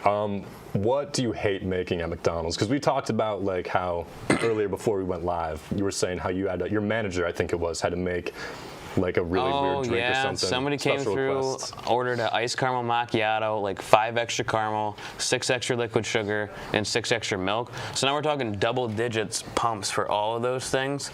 And he was like filling it up, and then when he turned around for a second, he turned back around, it overflew the medium cup, knocked all over his pants. We were slammed already, full screens, people called off, so it was basically just us. And it was one of the worst mornings I've had at McDonald's, I think. That sounds rough. Oh yeah, it was all right. Now, you know, we just talked to, I do have a surprise for you. For me? For you, but I'll get into that in a minute. Okay. Let's give a nice slow clap to Jeff Koff. Jeff, you're the reason Live Night is possible, and John Chambers. But Jeff, we want to personally thank you for allowing me and Garrett to talk crap about McDonald's on live TV. That's true. Even though Garrett works there. And I'm wearing the Golden Arches. And you're wearing the Cardi B shirt. Cardi B offset. It's over now, but I don't have any shirts. Maybe Jeff will lend me his EP shirt. You could be EP for oh the my next 10 gosh, minutes. crew one amazing, time, then I'm EP? Yeah. I don't think it's been done. You just skip management. You should not even, like, it'd be cool if you skip crew. You just went straight to EP. I basically do everything you do anyways, except edit this stuff. Yeah. Editing that's like the worst part of my day. Yeah, you wouldn't have a show without me. So. Now, what's your opinion on McRib? McRib? Yeah. It's actually not all that bad. I tried it one time. I feel like they could go different with a bun. Well, you got to get what's cheapest so you can push it out to the people. But the McRib basically drowns in sauce, and then they slap it on a bun for you with some onions. And it's all right. Nothing right home about. But the farewell tour, Josh.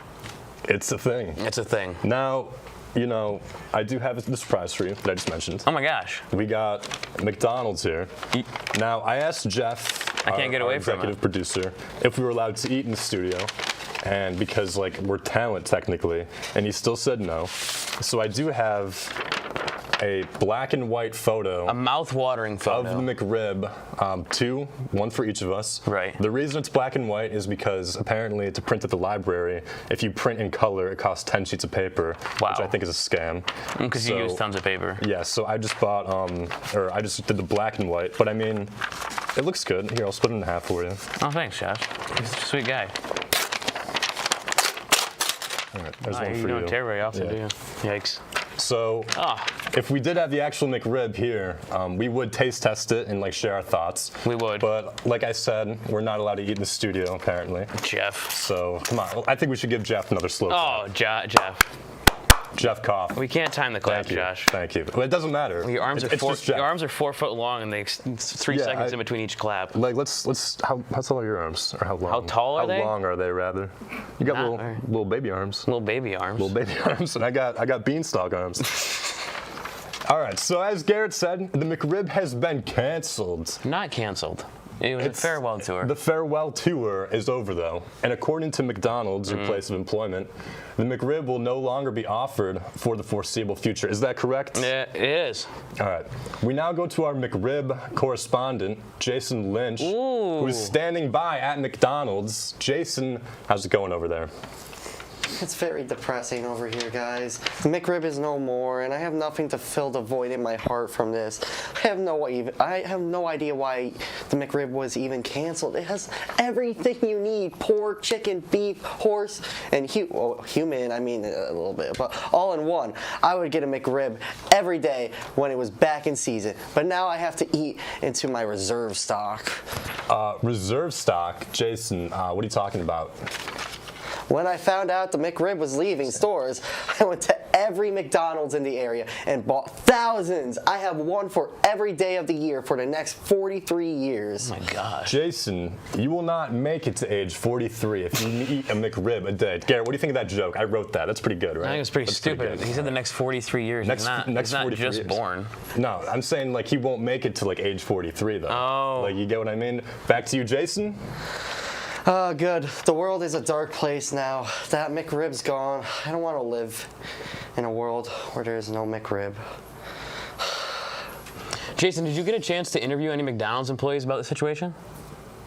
Yes, I did actually. In fact, I had one say to me earlier, "Sir, please, the store, get over yourself. You're acting disgusting." As you can see, they are pretty torn up about the situation as well. And I'm like,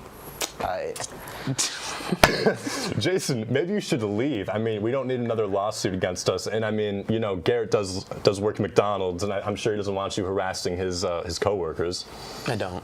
No, I don't care. I'm not leaving until they bring that back to McRib. I'm tired of being 70% water. I need that McRib. I will not rest in peace until I'm 30% Jason, 70% McRib. I'm going in.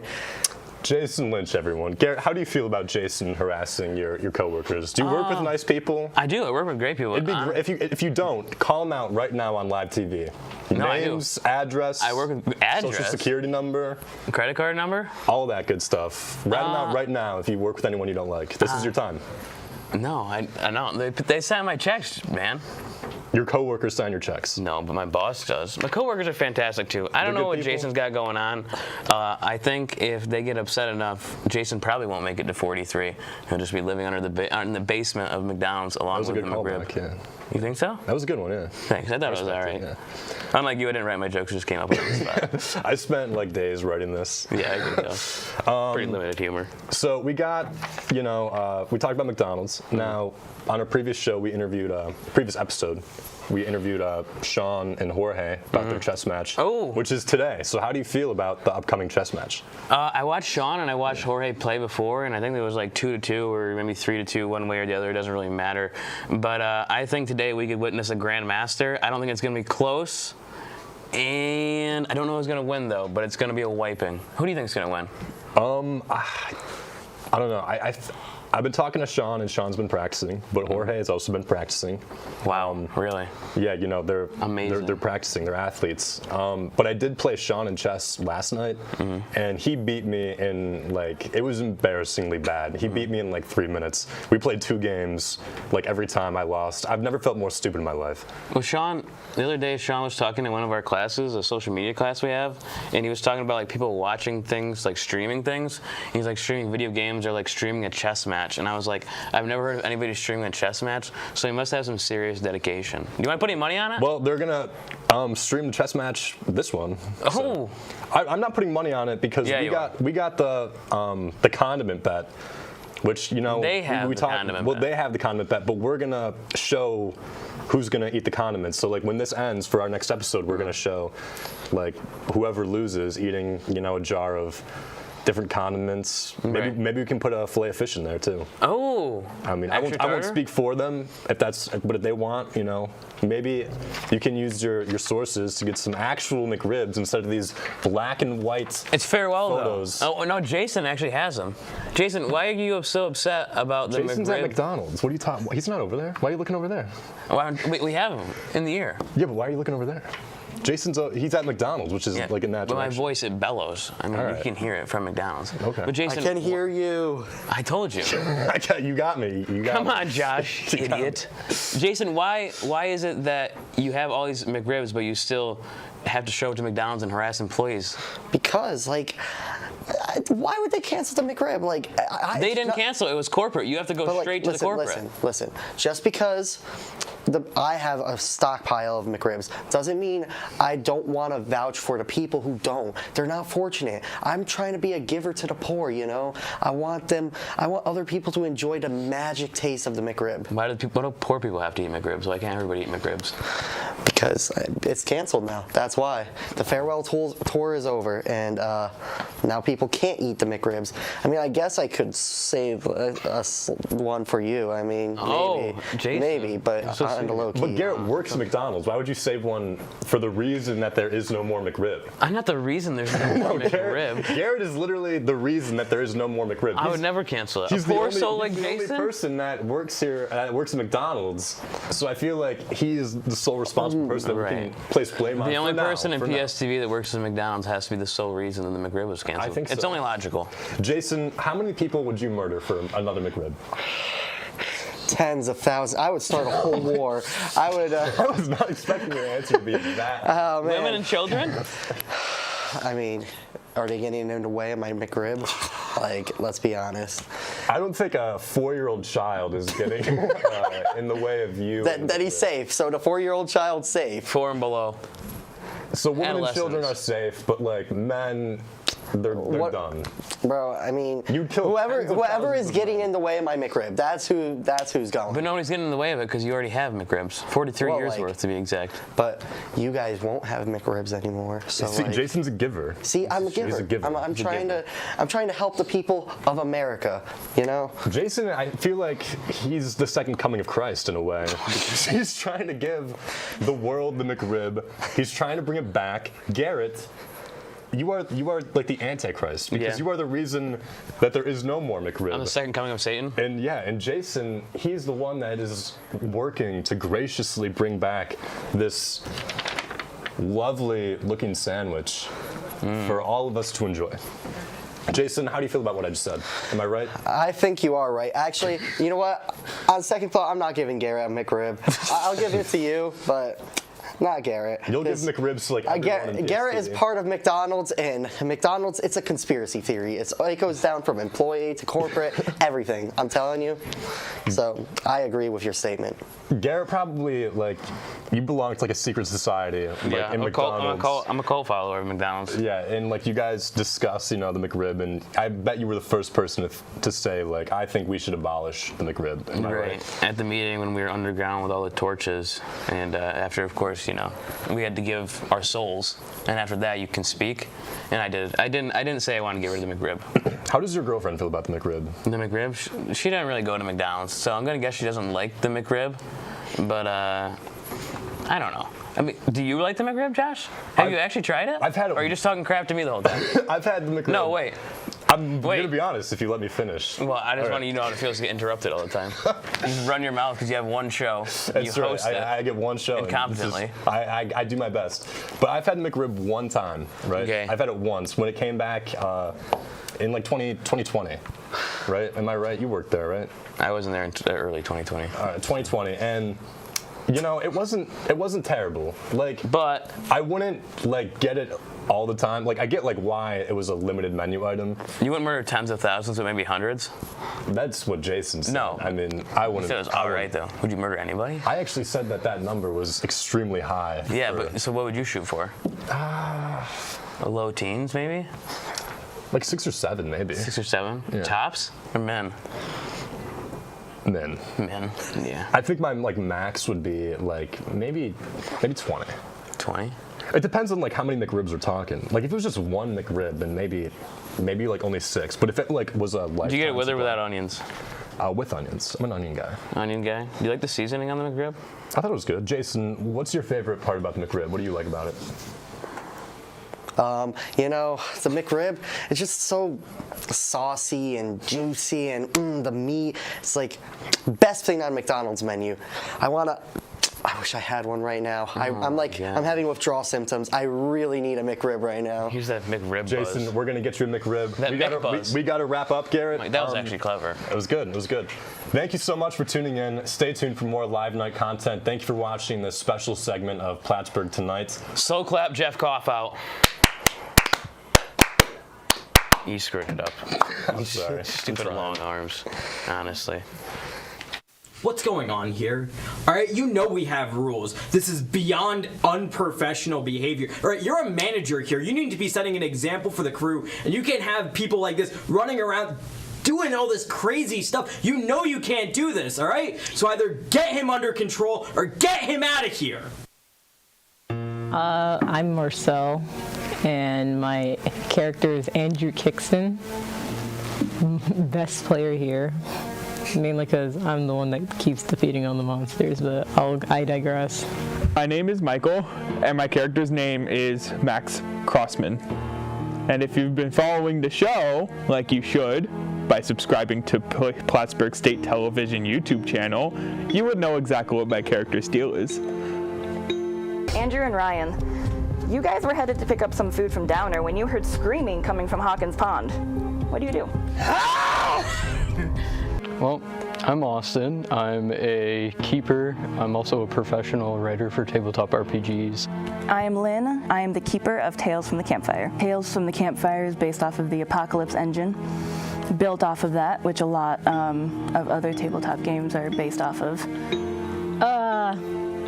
It's going. Isn't it supposed to be like reflex if he's dodging? I don't understand, like that doesn't make any sense. He can't be fighting water. It's been chaotic.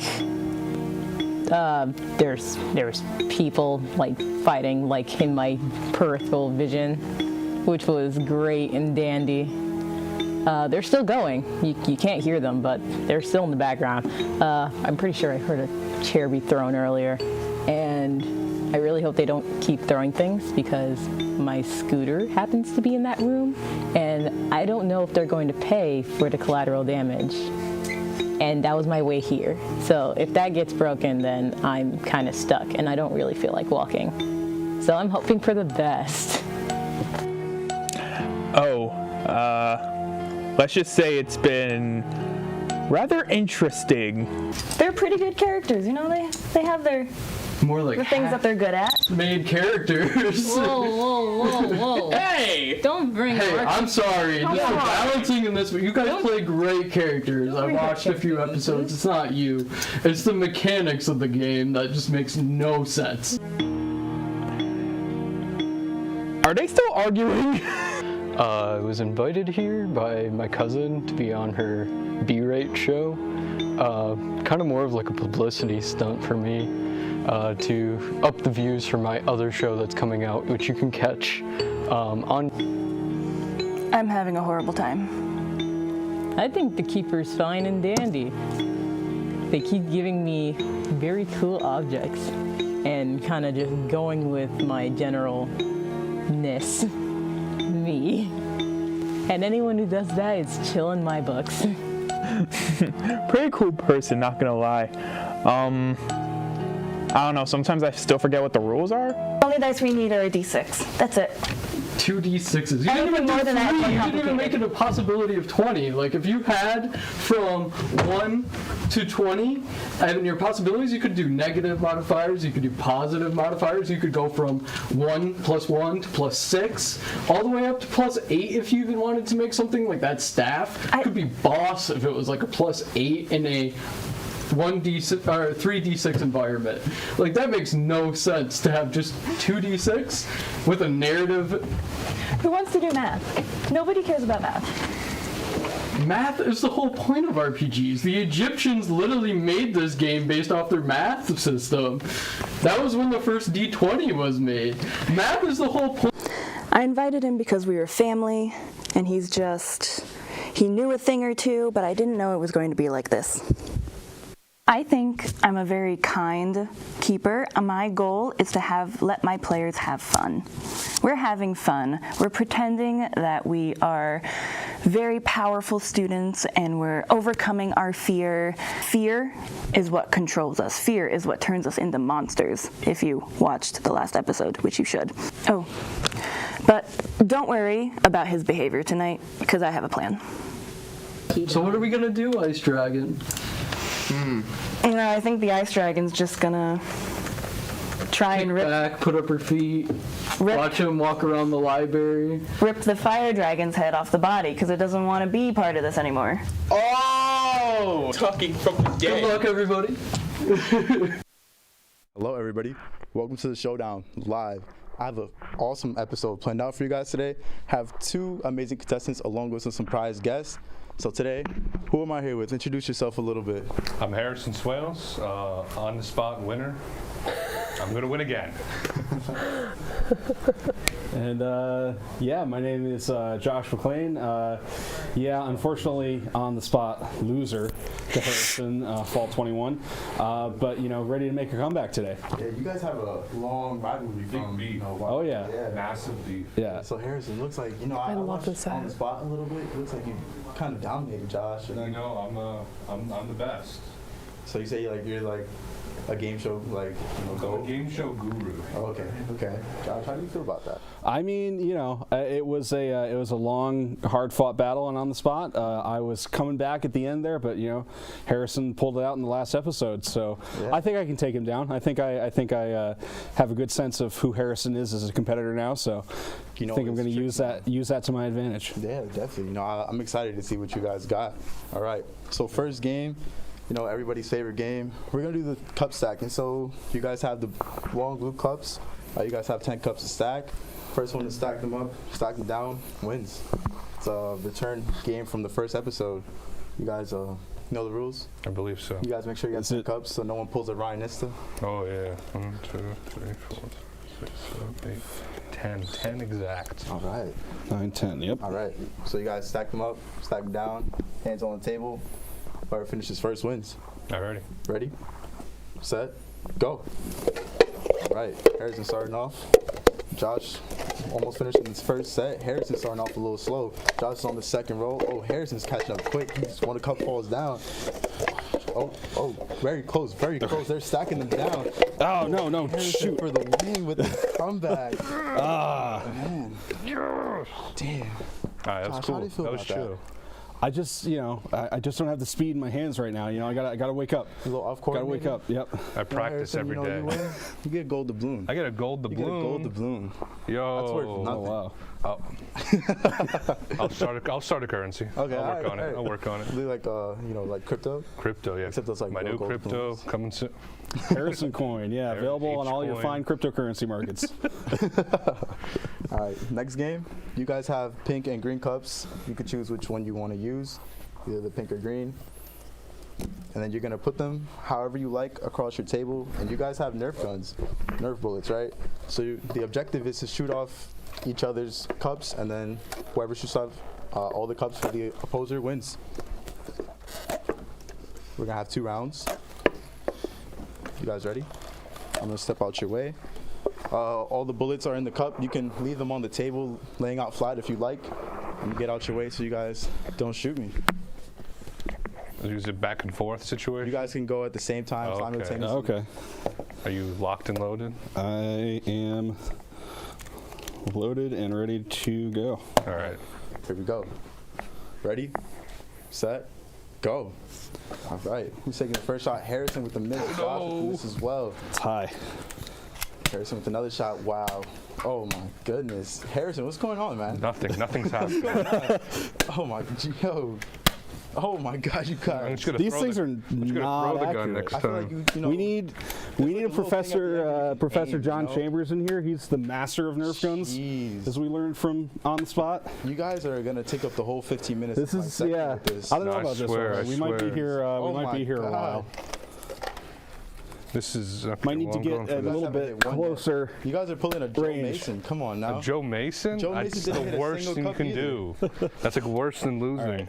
These. Oh no! One cup. Here we go. These rise so much. Yeah, see, I got the air pressure now. I figured it out. Okay, well maybe I There you did. go. Oh, There we go. Oh, 2 and 1. Let's go. Let's crazy? go. That's like breaking something. Back. I had that though. Harrison. That was right there. Come on now. You skimmed it. You literally skimmed it. That was close. That was close. Oh, okay. Oh. Harrison knocking over another one.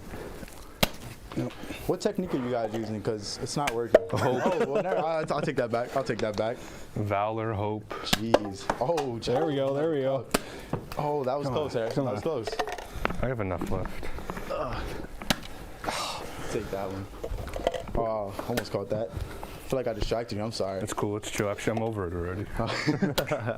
Man, what's going on, guys? Oh, dang. I'm gonna come over and give you some bullets. I got 2 left. That should be enough. You guys are taking a while, you know? Sure about that, Harrison? 15 minutes of this segment. I'll finish it real quick. I swear. Oh, that would have been cool. Come on. That would have been real nice. You can do that again. I'll pretend to do it. Okay, we'll try it again. Oh, goodness. I believe in you, Harrison. All right. It's got the worst arc I've ever seen in my life. Whoa. Shooting Harrison You doesn't attacking count. me. Do I get points for that? No. Oh, come on. I'm putting it in backwards. This is I feel ridiculous. like that wouldn't work. Nope. You're going to hit me too, man. Jeez. The first one to aim at Jorge. I'm just trying to, like, host a show, man. All right. Pick some up here. I need distance. I need distance. Ah, why are you shooting Josh back? Dude, he was in the way. God. You guys are tied up still. Josh, you put him in the worst position ever. I think it's been like 5 minutes. Has it been 5 minutes? Probably has been. 10 seconds in my head. Oh my goodness. Come on. One more. Yes. There we go. There's one. You need one more. There we Josh. go. Come on. Oh, what a shot. That would have been Harrison. nice. What a shot. Oh, there you go. There you go. No. Come on. Channeling my inner Chris Kyle. Oh my goodness. It's not working. Oh, so close. I'm getting real close to this. I believe you got it. There you go. All right. Wow. Wait. What a long game. This is still on the table. Oh, I'll take it down. It is knocked down, though. It's knocked down. I'll give it to him. All right. I was going to do 2 rounds, but that 1 round took way too long. So let's bring on our surprise guest today. Right. You guys know On the Spot show, you know your host. I remember him. Yeah. What was his name? again? Camden, I think. Camden. Yeah. Right? Yeah. Well, we have Camden Spicer today and his lovely girlfriend, and talented. Wilson. You guys are going to go Camden against Spicer. 2v2 against these guys. 2v2. You guys are Oh gonna have boy. to team up. The game And your champion rival. here. See you again. All right. Welcome. Thank you for joining us, guys. Champions. I just saw you. Do we need You're the gonna guns? lose. Yeah. We Thank you for need the joining us. guns? So Harrison and Josh, you guys are going to be on the same team. So you guys want to switch We're in the over? same we gotta team. switch. Oh, okay. All right. I don't get it well. All right. I don't work well with Josh. Listen, you're going to I like my old teammate. today. I'm going to try and We pick got up these 3 bullets max. Fun fact for you guys, these props are brought to you by the International Bank of Camden Spicer. These are the cups that we used in the last For the episode. fish Remember hook. that? Yeah. Fishing for the Look at fish that, hook. it lasted 2 years. My Thank God. least favorite game we played. I'm going to try and pick up these real quick. I think that was wasn't that the game where I caught up? Yeah, it's You the guy did, that yeah. demolished me. Yeah. And then I got the little hacky sack one at the end. Yep. I I don't remember know that how many moment. bullets you guys have, but it's going to have to be Enough. All right. So you guys are doing the same games, basically. Okay. Okay. So for this one, it's going to be a team of stacked cup. Okay. So the blue cups first. Whoever starts it, same thing. Stack them up, stack them down, pass them over to the next person, and then whoever finishes first on the team wins. So Okay. start. Camden, you can start. Harrison, you start. Ready? You guys ready? Hands on the table. Ready, set, go. All right, here we go. Harrison up first, starting strong. Camden's going off onto the second row. Harrison's going on to the third with a strong start. Stacking them down. Oh my goodness. Keep going. Oh, man. Come on. All right, let's catch up. All right. Go. Josh is on the second layer. You got this, Josh. You got this. Second layer. Josh on the third one. It's all Last about bite. breathing. Stacking it down. We're catching up. Come on, Josh. Finish. Boom. Wow. Let's go. Wow. Done. Good job, guys. Yeah, I know we could team up like that. Practice. I stood behind you. Yeah, what? I have at least one semester of this. Is this payback for what I put you guys through? I thought you said you don't work well together. What happened? That was And like maybe great I was wrong. Maybe enemies to friends type situation. Yeah. I'm with that. It's a good idea. Lovers. Yes. So the next game, we're gonna do the shooting cups one again. You sure? You guys have to take turns shooting the gun. turns. You know? Yeah. Okay. Oh, we're So just you doing take one shot, Josh takes another one. just the and then green, vice or versa. yeah, we'll do purple then. All right. So hopefully you guys have enough bullets. Yeah. I'm gonna go off. What do you think for a setup? Do you think keep them get together or the spread them apart? I Or? think spread them apart. It was confusing. Yeah, you can when arrange so how they're far away. arranged. Yeah. What do you think? All right. You like this setup? We'll Yeah, put our, sure. put our bullets like, probably here. Don't shoot that, we swear. Ladies first. Josh, you want to go first this time? I guess so. I'll stand here. All right. Diligently. You guys have enough bullets for now. I'm All right. Who's gonna start? the oppose. There we go. All right. I wish you guys the best of luck. You guys can start whenever you're ready. 3, 2, Are we 1. counting off or just going? Go. Go ahead.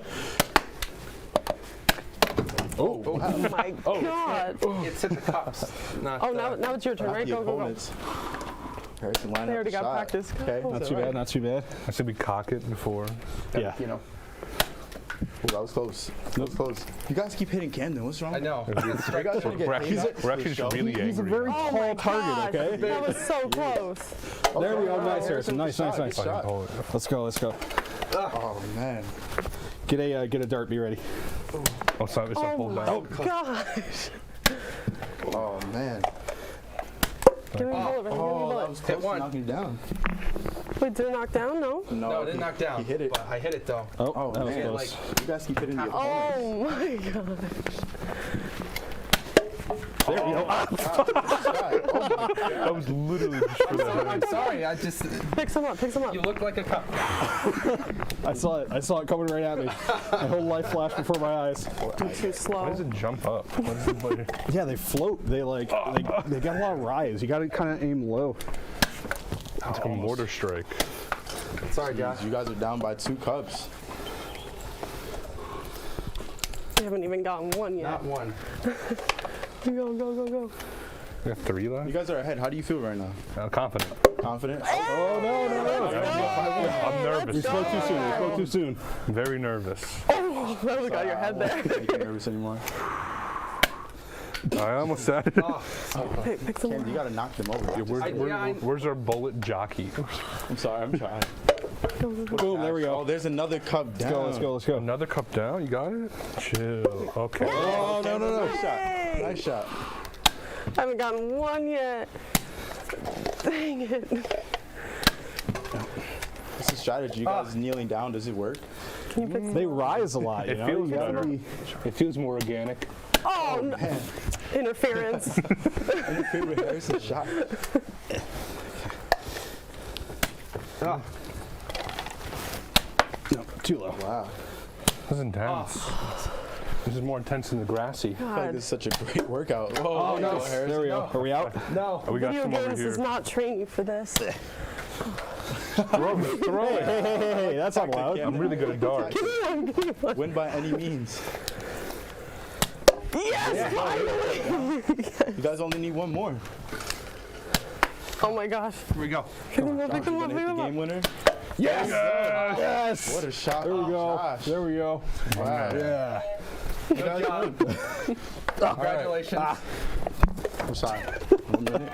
All right. Wow. What a game. It's getting a little You guys chaotic. won, so I'll give you guys each a gold doubloon. Whoa, one doubloon per. One gold doubloon. Got a lot in there. No participation Oh my gosh, trophies. You guys get a gold Thank doubloon you. as It's well. called inflation. That's what that That's looks exactly what it's called. It's inflation. Oh, how'd you guys like the showdown? This is great. We let them win. Wow. We did. Is that We true? let them win. Yeah, Yeah. we let us lose. We let them lose. Yeah. Something like that. Two doubloons, though. I got two We doubloons. got 2 doubloons.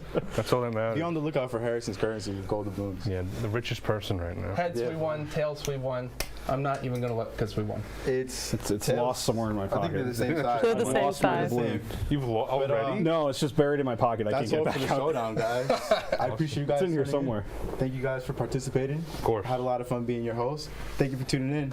Now go check out the next show. Don't click anywhere. Thank you for watching. Live night. Yeah. What's good, everyone, and welcome to the special live night edition of the Eli and Pat Show.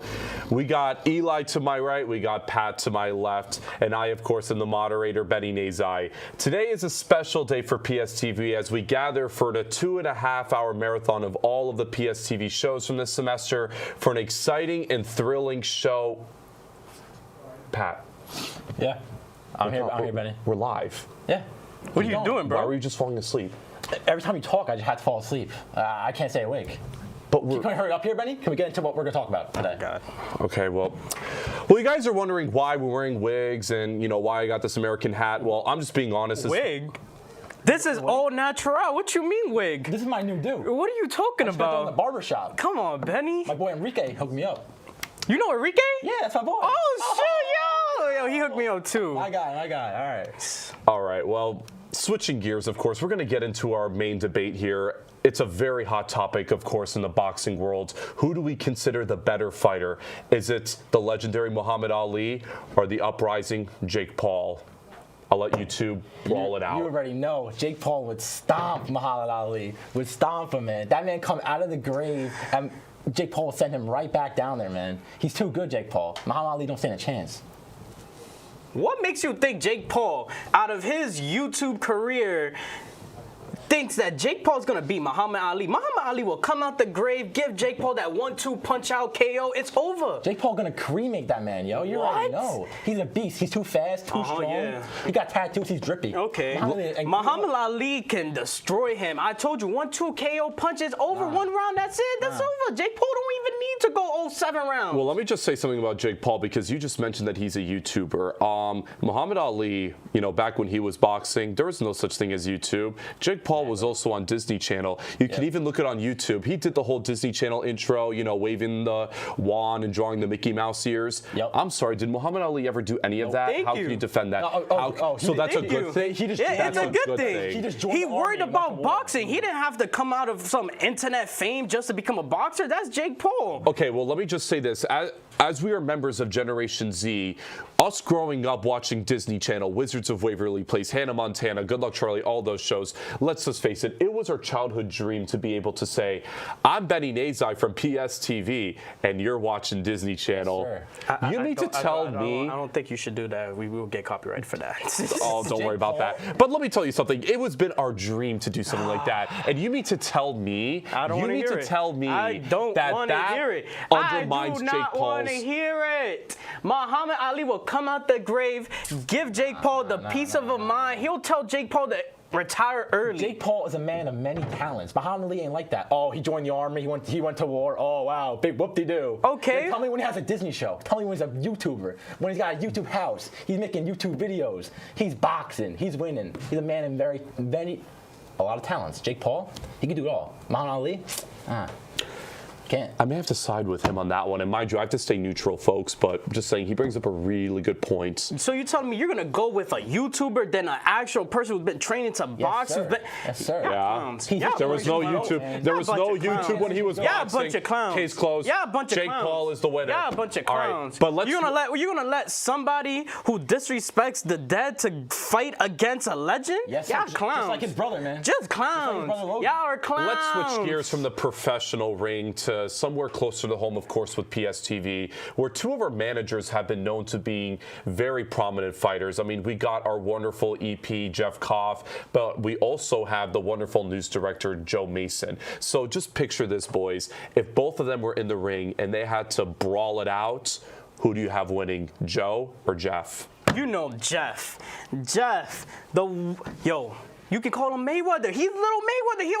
He'll hit Joe with the poop, poop, poop, pow. He going crazy. That size. Yo, I'm telling you, Jeff, he can block. He can just yeet everything. Joe don't got a chance. I mean, how could you think that? I think Joe would decimate that man. I mean, he's got the reach, he's got the physique, he's got the size, he's got it all, man. I don't think Jeff stands a chance. But Joe would do a little heartbreaker, right into Jeff's face on the ground. 1, 2, 3, slumped out. That fight would Jeff will hit you with a backflip, a 360 no scope, and still get you with the KO. What you talking about? No way, man. Jeff is a legend out here. Who's Joe? Joe's a news director. Does he know how to fight? He knows how to direct them, in the ring. That's all I'm trying to say. He only knows how to direct. Well, one thing I want to say, Pat, let's think about Yoda for a second here. Because here's the thing.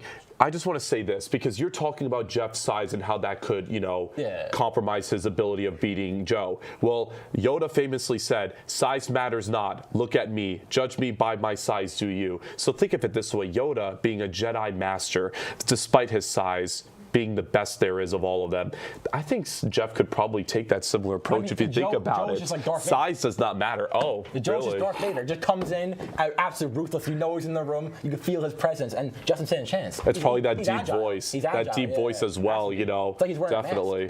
It's like he's wearing a mask. Doesn't Joe have a twin brother named Mo Jason? Like, come on.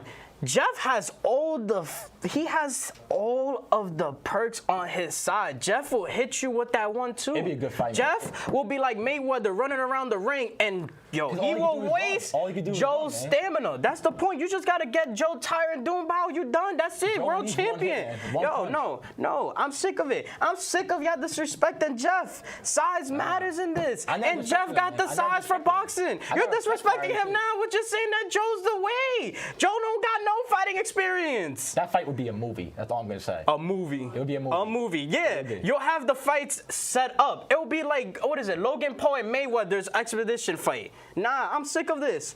I got Jeff all the way. He's my $1,000 FanDuel bet. You'd be out $1,000, my boy. It'd be bad. Oh, wow. Okay, just like you, right? Better on Joe. Joe ain't gonna get anywhere. Yes, he would, my boy. Joe's gonna get knocked out before the third round. Before the third round. That's free money, man. You know what? That's free money. You know what? I'm sick of this. I'm really sick of this. I'm sick of y'all. You with your cut. You with your American style hat. What is this? This is American Benny right here? Hey, I'm just representing, the country that actually made it, to the World Baseball Classic Finals. Where was the DR when it came to that?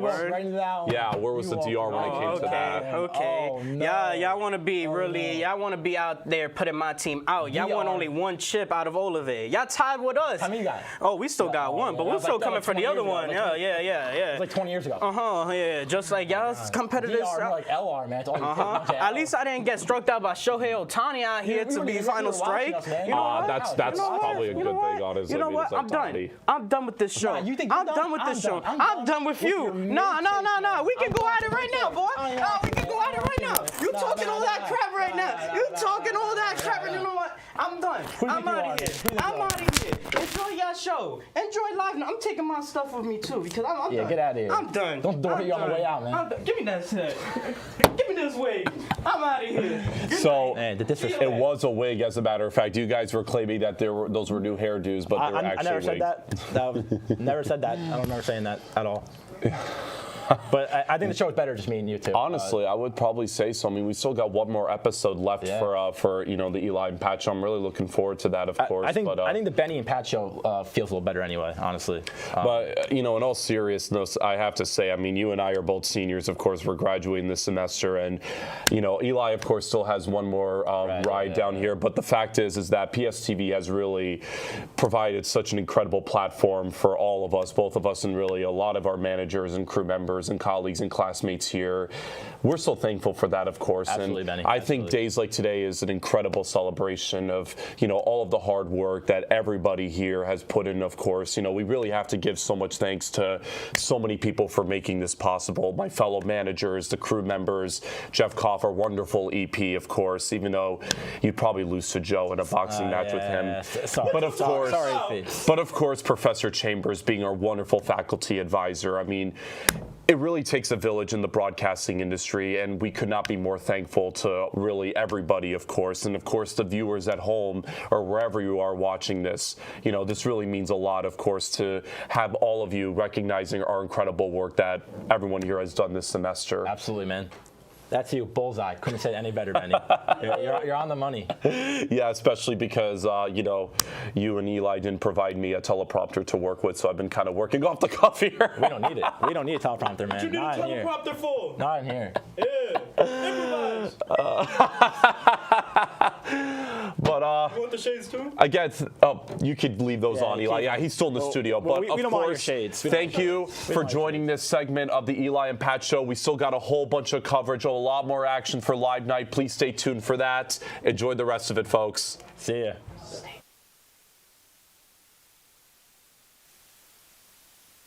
So my guest star scared off one of my players, and so we had to invite Gertrude onto the show, which she's doing a great job, by the way.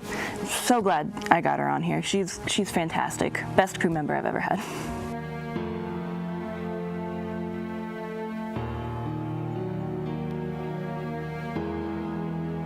It's been all right. I mean, I think the other keeper should kind of step back. She's not really using a lot of pressure on the players. There's not that much consequence. If we had a little more pressure on them, we definitely could have killed them by now. But, we're trying to work things out. I think it's going good, though. My point being, none of this makes sense. I mean, there's the spare character sheet. I mean, 2 of your players didn't even show up today. They probably realized how bad the system was. Yeah. And was like, I shouldn't play that anymore. Have you guys been having fun? You've been having fun. Yeah. See? My character gets the whole point is to have you fun. Have fun and up the stakes. I mean, look at any good game. You've watched my show. You've seen it. We've killed off a character last time. One of our prominent characters. All right. And the chat blew up. I haven't watched your show, actually. You haven't watched my show? I think it'll be all right. Just she steps back a little bit, we'll be fine. I think everybody's having fun. Everybody's having fun, I think, right? Here, have some recovery. Wait, is that M&M's? That is what that is. Oh no. Wait, don't crush it! Every day we meet up and I find out what you have in that little bag of yours, I get more and more disappointed. And with that disappointment comes an ever-changing frequency on if I'm going to run by morals that are deemed happy and, nice to everyone else in the population. Do you really want to be the reason that I decide to go off the deep end? Since you guys are arguing, you totally missed that the red-headed dragon is now going to shoot another fireball at you. That's a 10. Oh. For both of you. Hold on a second, sorry. Thank you. You're doing so great, thank you. I mean, that's the other good thing about here. They have a Tim Hortons right in the studio. Tim Hortons, shout out. I'll have a show.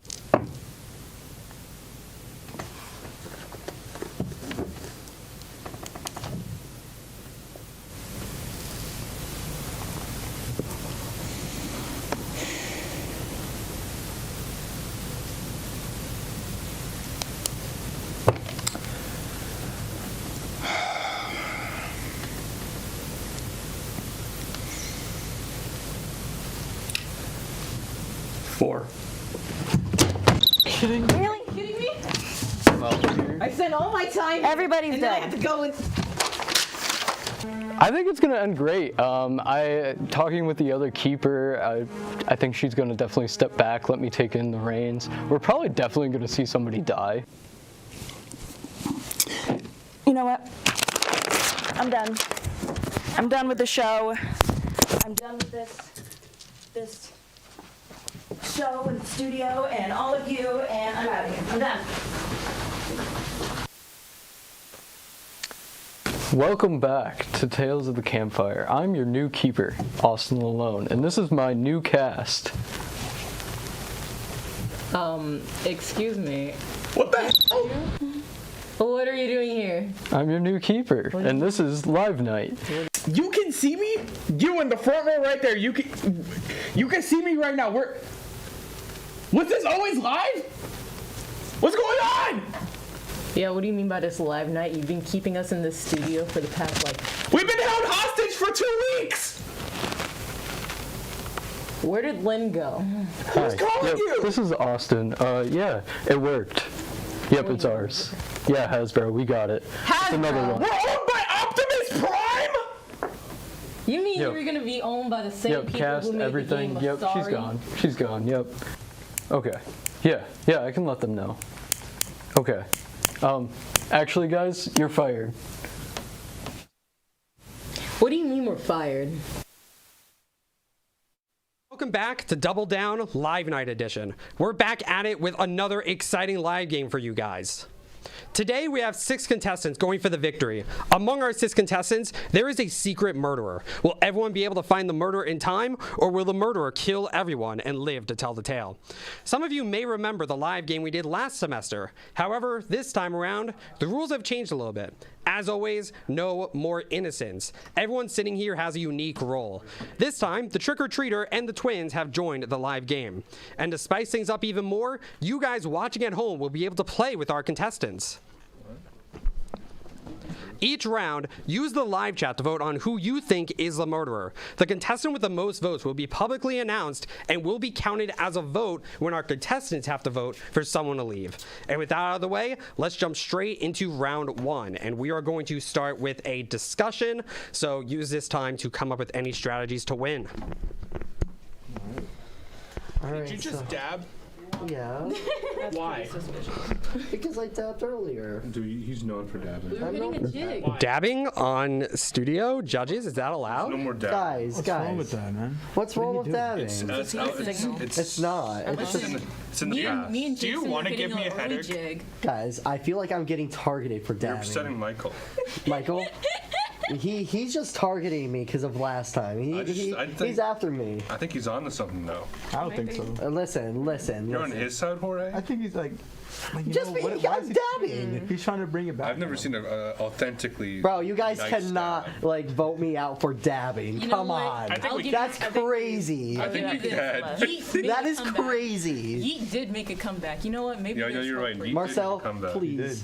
I think 2 people got voted out because they switched their name tags once. That Yeah, that's was right. Okay. They got voted out because Eliminate. So, let's talk game. Let's talk. That's what we're doing. Let's do a coin flip again. Coin Let's see flip? how it goes. Coin flip, the balloon flip. The balloon flip. I'm just here so I don't get fined. Fine. Fine for what? For what? We can't make an example. I don't or we know. get fined. I don't know. Got it.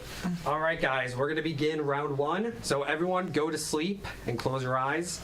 No peeking. And first we have to make sure, there we go. Okay, we're gonna go backwards this time. Will the trick-or-treater please wake up? Who are you giving candy to?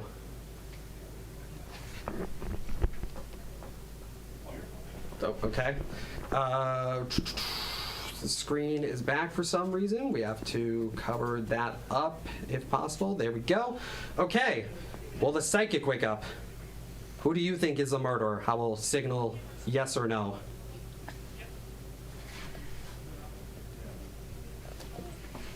Okay, thank you. You can close your eyes. Will the doctor wake up? Who are you going to heal? Okay.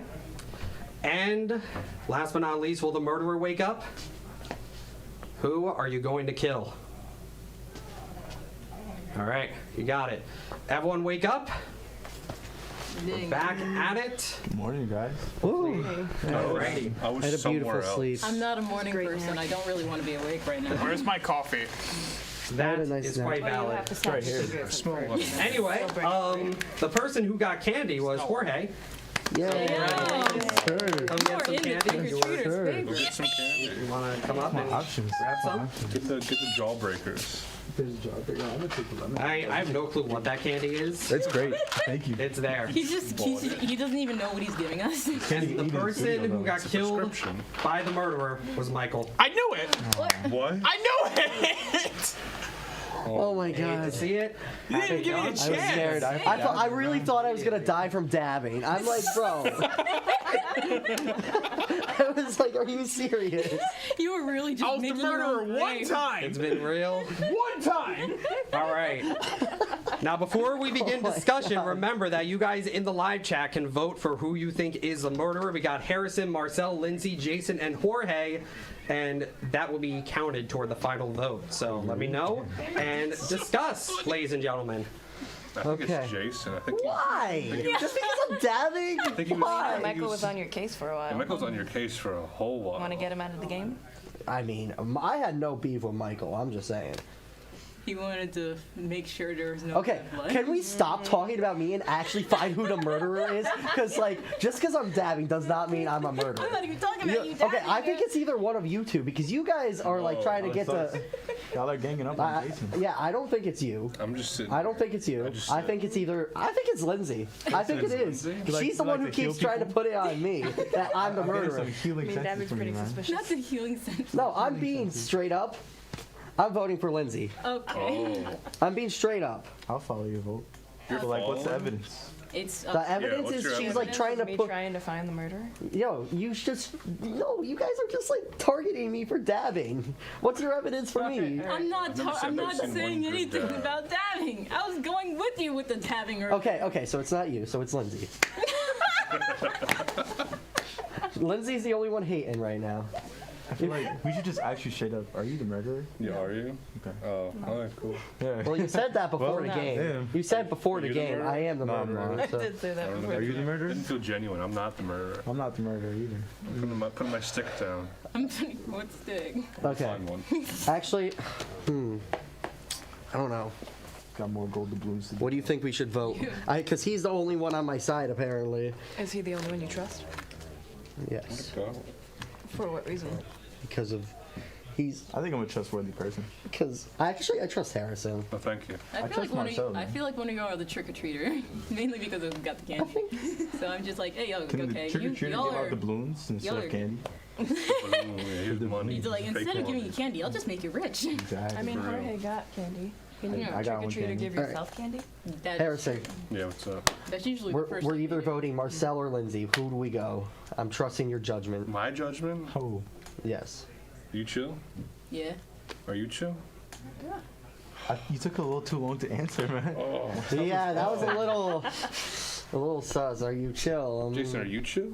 You know me. I'm chillax. I'm chillax like a sunset on the beach. I got the shades on. You got a sun hat? It's a big explanation for chill.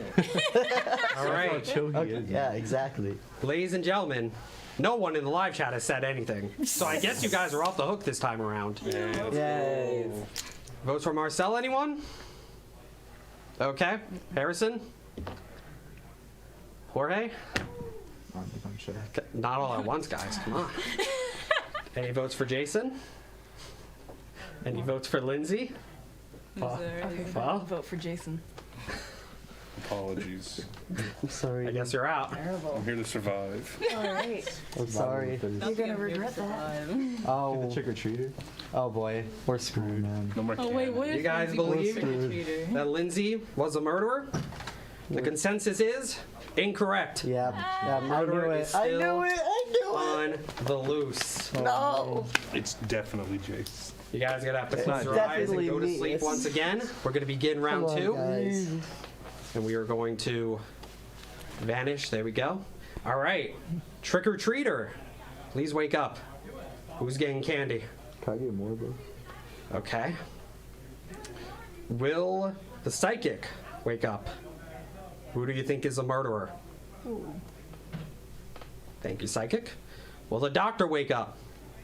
Who are you going to kill? Thank you, Doctor. And Murderer, please wake up. Wait, the Doctor kills people? Yeah, I was Did I say that by accident? Yeah, my bad. I'm like, hey, yo. Not the evil doctor. Killer Doctor? Judges? Is that allowed? Murderer, who are you going to kill? All right. Please wake up. I think the doctor tried to kill someone. Harrison. Yeah, well, the killer doctor on the loose. All right. I think we need a new doctor. The person who was killed was Jorge. No. I hate to see it. Therefore, Jason was also killed What? by the murderer. Your twin. Oh, you dabbed again. I'll dab and dab. This is illegal. Oh, dang. God. At least we got, yo, everyone's getting the balloons. Even the host getting the balloons. Dab. All right. Yeah. Wow. Ladies and gentlemen, there appears to be 2 people left. The evil team has won because the good team has failed to eliminate the evil team. Marcel, another victory under your belt. We're getting the third one. Let's go. Oh boy. I gave you candy. Oh yeah, I forgot to mention that. You also get I kept candy. you last. You're my little buddy, man. Thanks. Exactly. Hey. Harrison, living. I'm You know what? alive. Every time you've had trick or treater, you've always lived. I get to go home. Yeah, you get to leave. Harrison lives to tell the tale. Honestly. Blame the doctor. The doctor killed someone, clearly. Yeah, that last one, it wasn't even me. One of the twins got killed by the doctor. That's wild. We got some. We have our old EP Camden Spicer saying, I think Professor Chambers did it. Probably. So there you have I it. could see it You know easily. what? I haven't seen Chambers for most of this time. I've not seen Chambers since the JC show. So did he get destroyed by It's an John A. amalgamation. Chambers? I don't know. They combine together. Indeed. And they became the most evil version of John Chambers. Mediocrely evil. Mediocrely evil. All right. I had the sassy Chambers. Well, ladies and gentlemen, that wraps up yet another live game of Double Down. Big thanks to all of you tuning in and participating with us. If you haven't yet, don't forget to drop a like on the stream, and if you're new here, subscribe to the PSTV YouTube channel for more Double Down and many other shows as well. Up next is the final segment of Live Night. We have a chess match with Sean Lemieux and Jorge. But before that, we are going to take a sneak peek at episode 2 of season 2 of Double Down. So without further ado, we're going to roll that, and we'll be at the chess match at some point. Live Night. Live night. Howdy everyone, and welcome back to another episode of Double Down Season 2. I'm your host Darian, and I am academically obligated to be here tonight, so here I am. We've got an exciting game for you tonight. We've got 10 contestants here who will stop at nothing to secure the bag. We got some familiar faces and some new ones too. Some are evil, some are good, and all of them have unique roles. If you haven't seen the new roles for this season, don't forget to check out the previous episode. But with all that said, let's hop into tonight's game. As always, there's a good team and an evil team. Among our contestants, there is a murderer, a detective, and a variety of other roles to help each team eliminate the other side. Round 1 will begin shortly, but first we'll have a short round of discussion to introduce our contestants and let them cook up a strategy to win. Best of luck to all of our contestants. Alright, so boom. How you guys doing today? Doing great. Pretty good. Better. Not bad. I think we should start out by like saying who's what. What's your favorite color? Let's all explain our roles and. If you could choose between red or blue, what would you choose? I think purple. Dude, what are the new rules? I don't know the new rules to be honest. Did you read the rule book? No, I didn't read the rule book. Wow. Just explain the basics. Only nerds. Yeah, I know the basics. Are there new stuff? Is there new stuff I should know? Probably. I didn't read all that. Okay, I'm glad none of us Some read buffs it. and nerds. We're all in this together. None of us read it. Yep, none of us. I'm too tired for that. I skimmed it. I skimmed it. I've heard that they brought innocence back. After the first No. April Fools. I forget my own name sometimes. I don't know how I to. forgot Harrison's Innocence. name, and I just called him Pickle in my head. Please do. I've embraced the pickle this time. It's funny actually. Like I saw him in the hall, and I was like, You saw me in the hall? Where? Yeah, in the ACC. I wasn't. I'm not going there. I've never been. I saw you once. I was like, I don't eat. It is. Like, I don't eat. Wait, whoa. Marcel. I absorb the You sun got like a stuck plant. in a wall? All right, and we're just gonna dive right into round one. This is looking like a pretty interesting game already, and we're gonna see who dies first, if anybody. Maybe nobody will die. I don't know. Maybe we'll get the good ending. Who knows? Stay tuned, and we'll see. We're back at it with round one with our first death. But before we announce that first death, I have to take a moment in memoriam of our homie, Ryan Nista. He's not dead. I just miss him because this is the first episode in the history of Double Down without him. So I don't know. I just miss the homie. I just felt like that was something I should bring up. Anyway, that aside, Kai, last episode you died round one. So how do you feel about that? I feel very upset that I died first. Upset, offended. Do you believe I'm that? very offended. You know, and if I die first again, I'm gonna lose. Segueing into Ryan Nista, do you believe that you might be the next Ryan Nista? I could never live up to Ryan Nista. That is fair. Well, you got candy. Come get some. Yeah. I'm stealing too because I deserve it. Thank you. They don't know they can take like a handful. Anyway, all right, guys, we got to rip off the Band-Aid with this first death. It's Jonah. It's Jonah. You're out of here, man. I don't know how else to say it. It is. I knew it was you, Josh. What? Wow. Whoa. The vendetta against the voices. Whoa. All right. So what's good? Jonah Baker Floor here. You know me. I've been on my downfall recently, but yeah, I was the Retributionist. I can't pronounce it right, but here's the card. Retributionist. I think how you pronounce that, I'm not sure. But it was very crazy. It was very crazy. If I did not die first round, I would be performing an autopsy on the dead person and seeing as of tonight that I can do it, but unfortunately they killed me first. They killed an autopsy person, so I was not able to do anything about it. I was like, okay.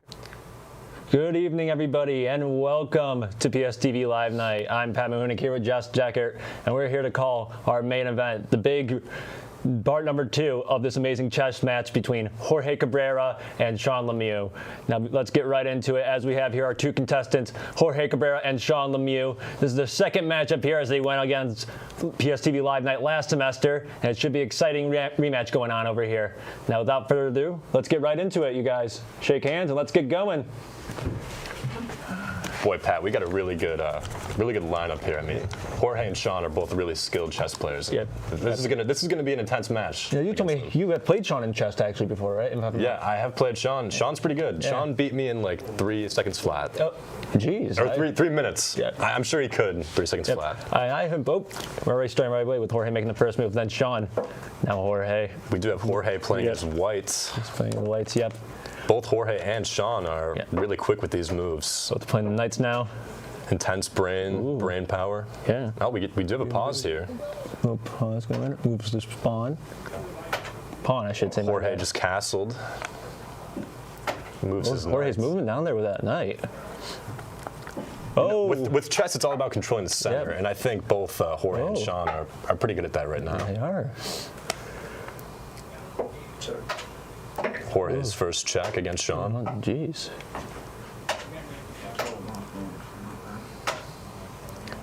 Again, just look at the speed that these two people have. I mean, it's insane. I've never seen a chess game match like that. Usually chess matches I see are going slow paced, more focused. They're going speed. A little stutter there. Coming forward. Yeah, and then I was here, and then I went here. We do have a complication, it looks like. A little complication with the pawns there. All right, looks like that's resolved. Yep. Sean keeps moving. Now Jorge. Let's see. Again, more thinking. I feel like against Sean and Jorge, I feel like now they're starting to stall a little bit. Like they are taking a little bit more time to kind of like process each other's moves. Yeah.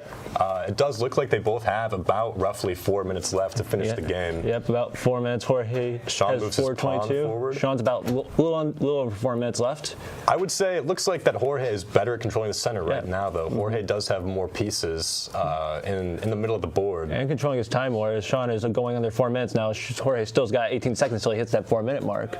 Yeah, Jorge just moved his queen. It looks like getting the queen into the mix. Yep. Let's see. Let's see what he's thinking. He's thinking. Ooh, moves. Really working to control that center. Oh. Sean captures. Oh, and Jorge captures again back. right after. Yeah. And then Sean captures right back.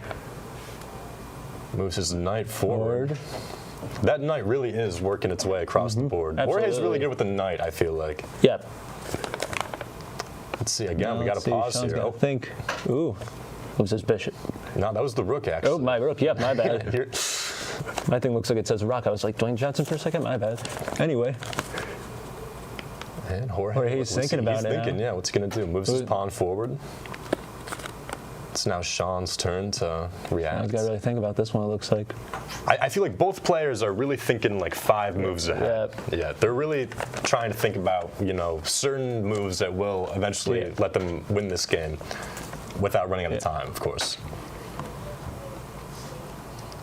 Let's see what Sean's thinking over here. Oh, he hesitates. Oh. He hesitates a little bit. He's thinking about it. He's thinking about it. Again, it's that mentality of thinking 5 moves ahead. He's really trying to process how he can defeat Jorge. Sean and Jorge have played chess a lot. Yeah, they play all the time. You can tell. You can tell through this matchup alone. They were really going at each other's throats right now. Yeah, they set up a chessboard during class, and they just play it in their downtime. Sean moves his knight back, it looks like. Oh, rook back, my bad. Jorge takes his rook, moves it forward. The bishop. Bishop's now moved. Jorge moved his king. Ooh. Again, more thinking. They're really trying to process these moves. Do you think with Jorge moving his king, he's ready to go into attack mode or something? I feel like he's trying to be a little bit more defensive now, actually. Oh, I mean, he did just move his rook, but I think Jorge's planning ahead for if Sean gets an advantage, Jorge can still defend his king with his other pieces. He moves the rook forward right by the knights. Both players have about 3 minutes. Well, it looks like Sean has 2 minutes. Yeah, it looks like Jorge's got a little bit of a minute advantage on him. It is possible this game could end with just one person running out of time and losing by that. Oh. Jorge moves his knight forward. Oh. The capture. Sean takes the knight. Sean hits the timer with his piece to establish dominance over Jorge. In a stylish way, too. Moves the rook across the board. Sean has almost a full minute less than Jorge to finish this game. Jorge now moves his rook as well as Sean hits the pawn. Captures the pawn. And then Jorge responds by capturing Sean's pawn. Now Sean's got to think about this. Captures with the rook. Sean's now working to control that center. Oof, they get captured. Oh, capture back. Ooh. Sean's in check. Oh, you didn't say it. Sorry. Oh, looks like another confusion. All right. A little bit of an error, no biggie. I think they're playing so fast that sometimes they don't fully think about their move. It happens in the speedy games like these. But both players are sportsmanlike, which is good. That's what you want to see. Yep. Another pause. Sean hesitates. Moves his rook back. We're really picking up speed now. I think both players know what they have to do to overcome. Looks like Sean's going more on the defensive here. He thinks, okay, moves the rook way forward. That's a capture. And we're back to more thinking. Time's running out for Sean. Minute 20. For Sean, my bad. Where's his rook? And Sean's in check, not anymore. Moves his king forward. As you can see, a lot of pieces are on the side, and there's not that many left on the board. Absolutely. Both players are really good at capturing. Moving the rook now. Oh, took a pawn. Sean's got about a minute left to finish this game. Jorge about 2.5 minutes. Looks like Jorge is claiming all the pawns. Oh, he's going to check again. Check, Sean moves his knight back. King back, I should say. Jorge's moving now. Sean's got to think about this with a minute left on the clock for him. Back to Jorge. Oh, Sean hesitates for a second. He thinks about it. Pat, I don't know. I feel like this game, I think this is in Jorge's favor. This is going down to the wire here. Sean only has Sean about moves. 40 seconds left. Oh. Takes that capture as a while. Sean's thinking about it as he gets to the 40-second mark, right? Oh, no, my bad, 42. And Sean's in check, not anymore. Oh, ooh. Had a little kerfuffle there. A little nudge. Sean now on the 40-second mark. Pieces are falling all You can see over Sean's the playing place, more speedy as the timer goes down, too. They're both heating up. It's getting intense now. This game is finally nearing its conclusion. Sean's on the 30-second mark now. Jorge now. Still with 2 minutes left to go for him.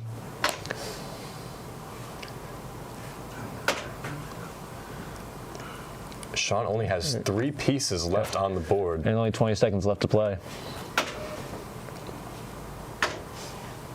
Jorge's now moving. Moves his rook all the way down. Time is now running out for Jorge. He has less than 2 minutes left to finish this game. Sean looks like 15 seconds. Ooh, 13 seconds now for him. And Sean is now in check. And, Sean checks Jorge. Oh, again. Time is running out. Sean has 5 seconds. Hit check again. Check. He's cornered him basically. For Sean. And Jorge takes the win.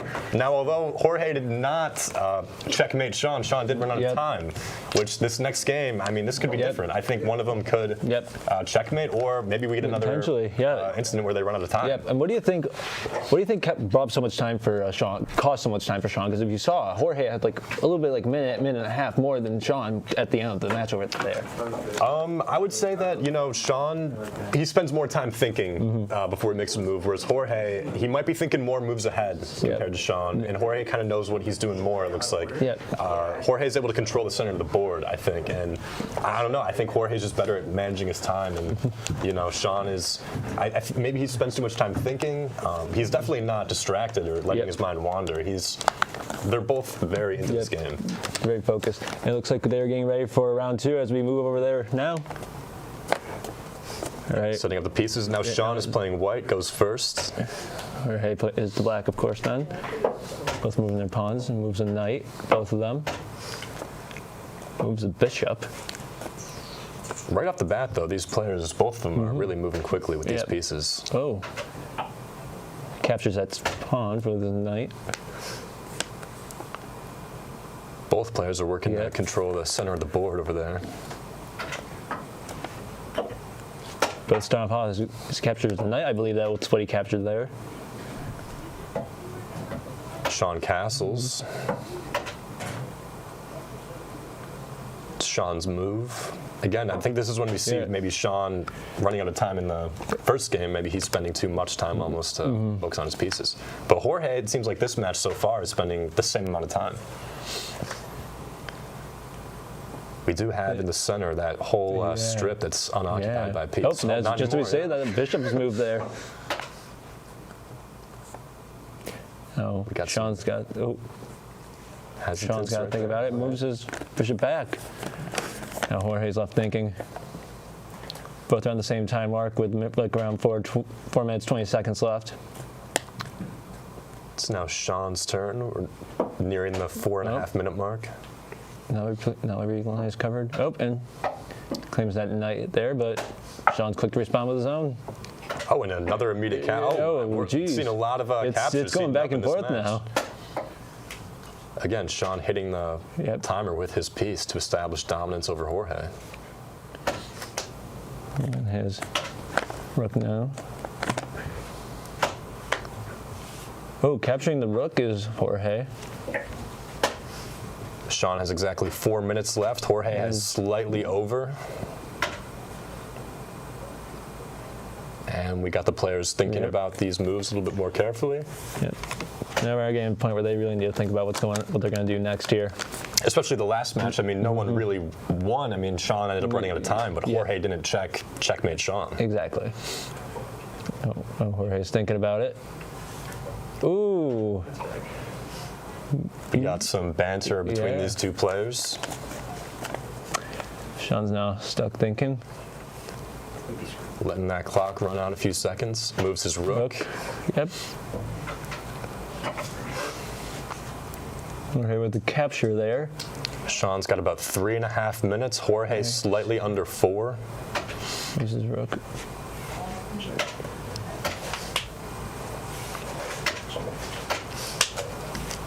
Oh, it's Jorge's checking Sean. It's speeding up again. Jorge keeps checking Sean. It looks like though. Oh, captures his queen. I got to see just 2 pieces. It's okay. A little banter there. Ooh. Take a pawn. It is important. I think these players are very sportsmanlike. Yep, I think that's really important to play this game. Ooh. Sean's moving now. I got you. Now, it does look like, I mean, maybe I'm not counting right, but it does look like Sean has more pieces on the board, which yes, maybe I do believe so, yeah. to him is an advantage. They might actually have the same amount. Yeah, it looks. Oh, wait, no. Looks like Jorge has one more. It looks like he looks like. Yeah, no, you're right. Sean's now thinking about moving that rook. He's thinking about it. He's letting that clock tick, though. Yep, almost a minute ahead. He's at 50 seconds. Jorge has the advantage on Sean with the clock. It's, almost a full minute. And he's thinking about it. Talk's still clicking as we go down to a minute now. Minute difference, I should say, not a minute left, of course. Sean's thinking 5 moves ahead. Yeah, absolutely. absolutely. He's really trying to figure out how he can beat Jorge in as little time as possible. But while he's waiting, though, Jorge, I think, is also planning how he's going to defend. Yeah. This could be a critical move right here. Sean does have more pieces in the center of the board. Yep. Ooh. Oh. The bishop the rook takes out the rook. Sean moves his king. Takes a pawn with his queen. 2 minutes left for Sean. 3.5 minutes left for Jorge. Now under 2 minutes for Sean here as he gets to 155. Sean gets out of the check. King. Jorge now thinking about this here as he goes under 3 minutes and 30 seconds left. Sean now thinking about it. Ooh, moves the king. Sure. Oh, now he's in check. Put Sean in check. Sean's now got to think about it as he goes under a minute 40 here.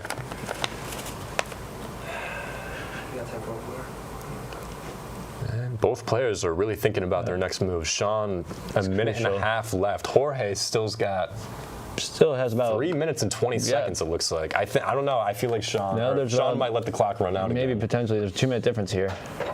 Sure. Back in check. Just picking up a little bit. Oh, back in check he is. Sean's moving around now. Jorge moves his pawn. Sean almost getting to a minute left. Jorge still over 3 minutes left in this game. Sean just about the minute mark here as he gets it. Minute exactly there. Jorge now getting to the 3 minute mark himself. He's got Sean in check, not anymore. Sean down to his last piece. Yeah, he's got 1 piece. He's got the king left, and that's it. Yep. Oh, no. I have 2 pawns. Okay. Looks like he's going to get cornered here. This is not shaping out well for Sean. Yeah, not. Either time is going to run out, or Jorge will eventually check him, yeah. Sean has 40 seconds left. Jorge is right under the 3 minute mark.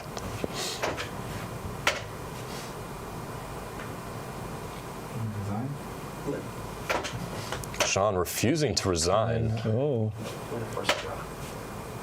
He claimed he's going to force a draw, this match might end up in a tie. Interesting maneuver idea here by Sean, I should say. Yeah, Sean's got 20 seconds left. Jorge has 2 minutes and 45 seconds, it looks like. Can't go anywhere. He can't. He can't go anywhere. Stalemate. Draw. Oh, Sean ties the game. It is a perfect stalemate. Ooh. No winner declared for this match. Jeez, interesting. I was expecting Sean to actually get checkmate there. This match really did heat up. I really thought it was going to be amazing, but we are running out of time, so we are going to wrap up. Thank you for tuning into this chess match. This was a battle of the century, battle of wits, definitely, absolutely, for sure. 100%. And we're going to throw it back here to the studio with Jeff and the rest of the crew. Thanks for tuning in. Well, that's a wrap for Live Night here from PSTV. It has been an absolute pleasure to bring this to you. And what do you say, guys? Did we all have fun? Yeah! So much fun. Everyone behind me, cast, crew, talent, and the producers, and everyone in this room, and many people who are not in this room, some people who are coming in right now, have all worked so hard to bring this content to you and to continue to bring content to PSTV. So you guys give yourselves a round of applause. You've earned it.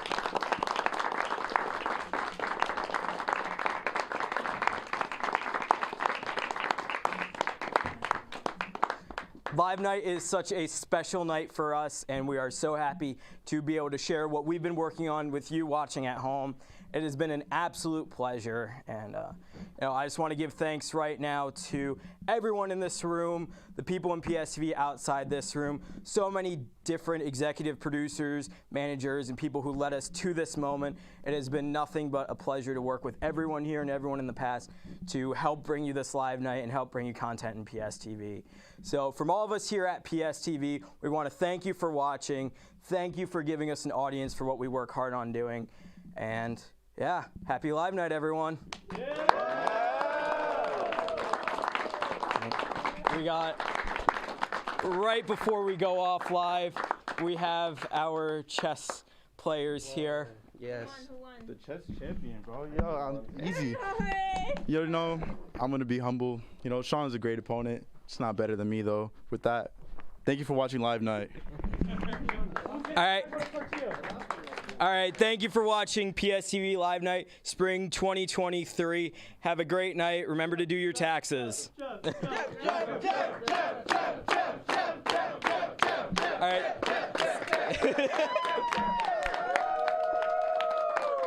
Thank you, guys. Someone's got to go take us off live. Who wants to go do it?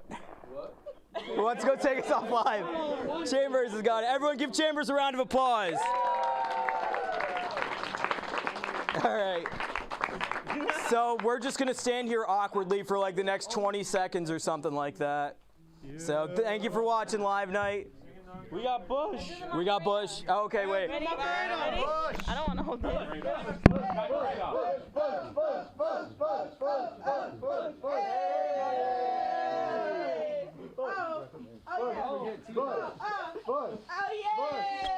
This is going a lot quicker than it should. Something like I feel like that. you're forgetting like Oh, something like that. Get it, Tina. It's something like that. Get it, Tina. Let's see. Oh, shoot. Get it, Tina.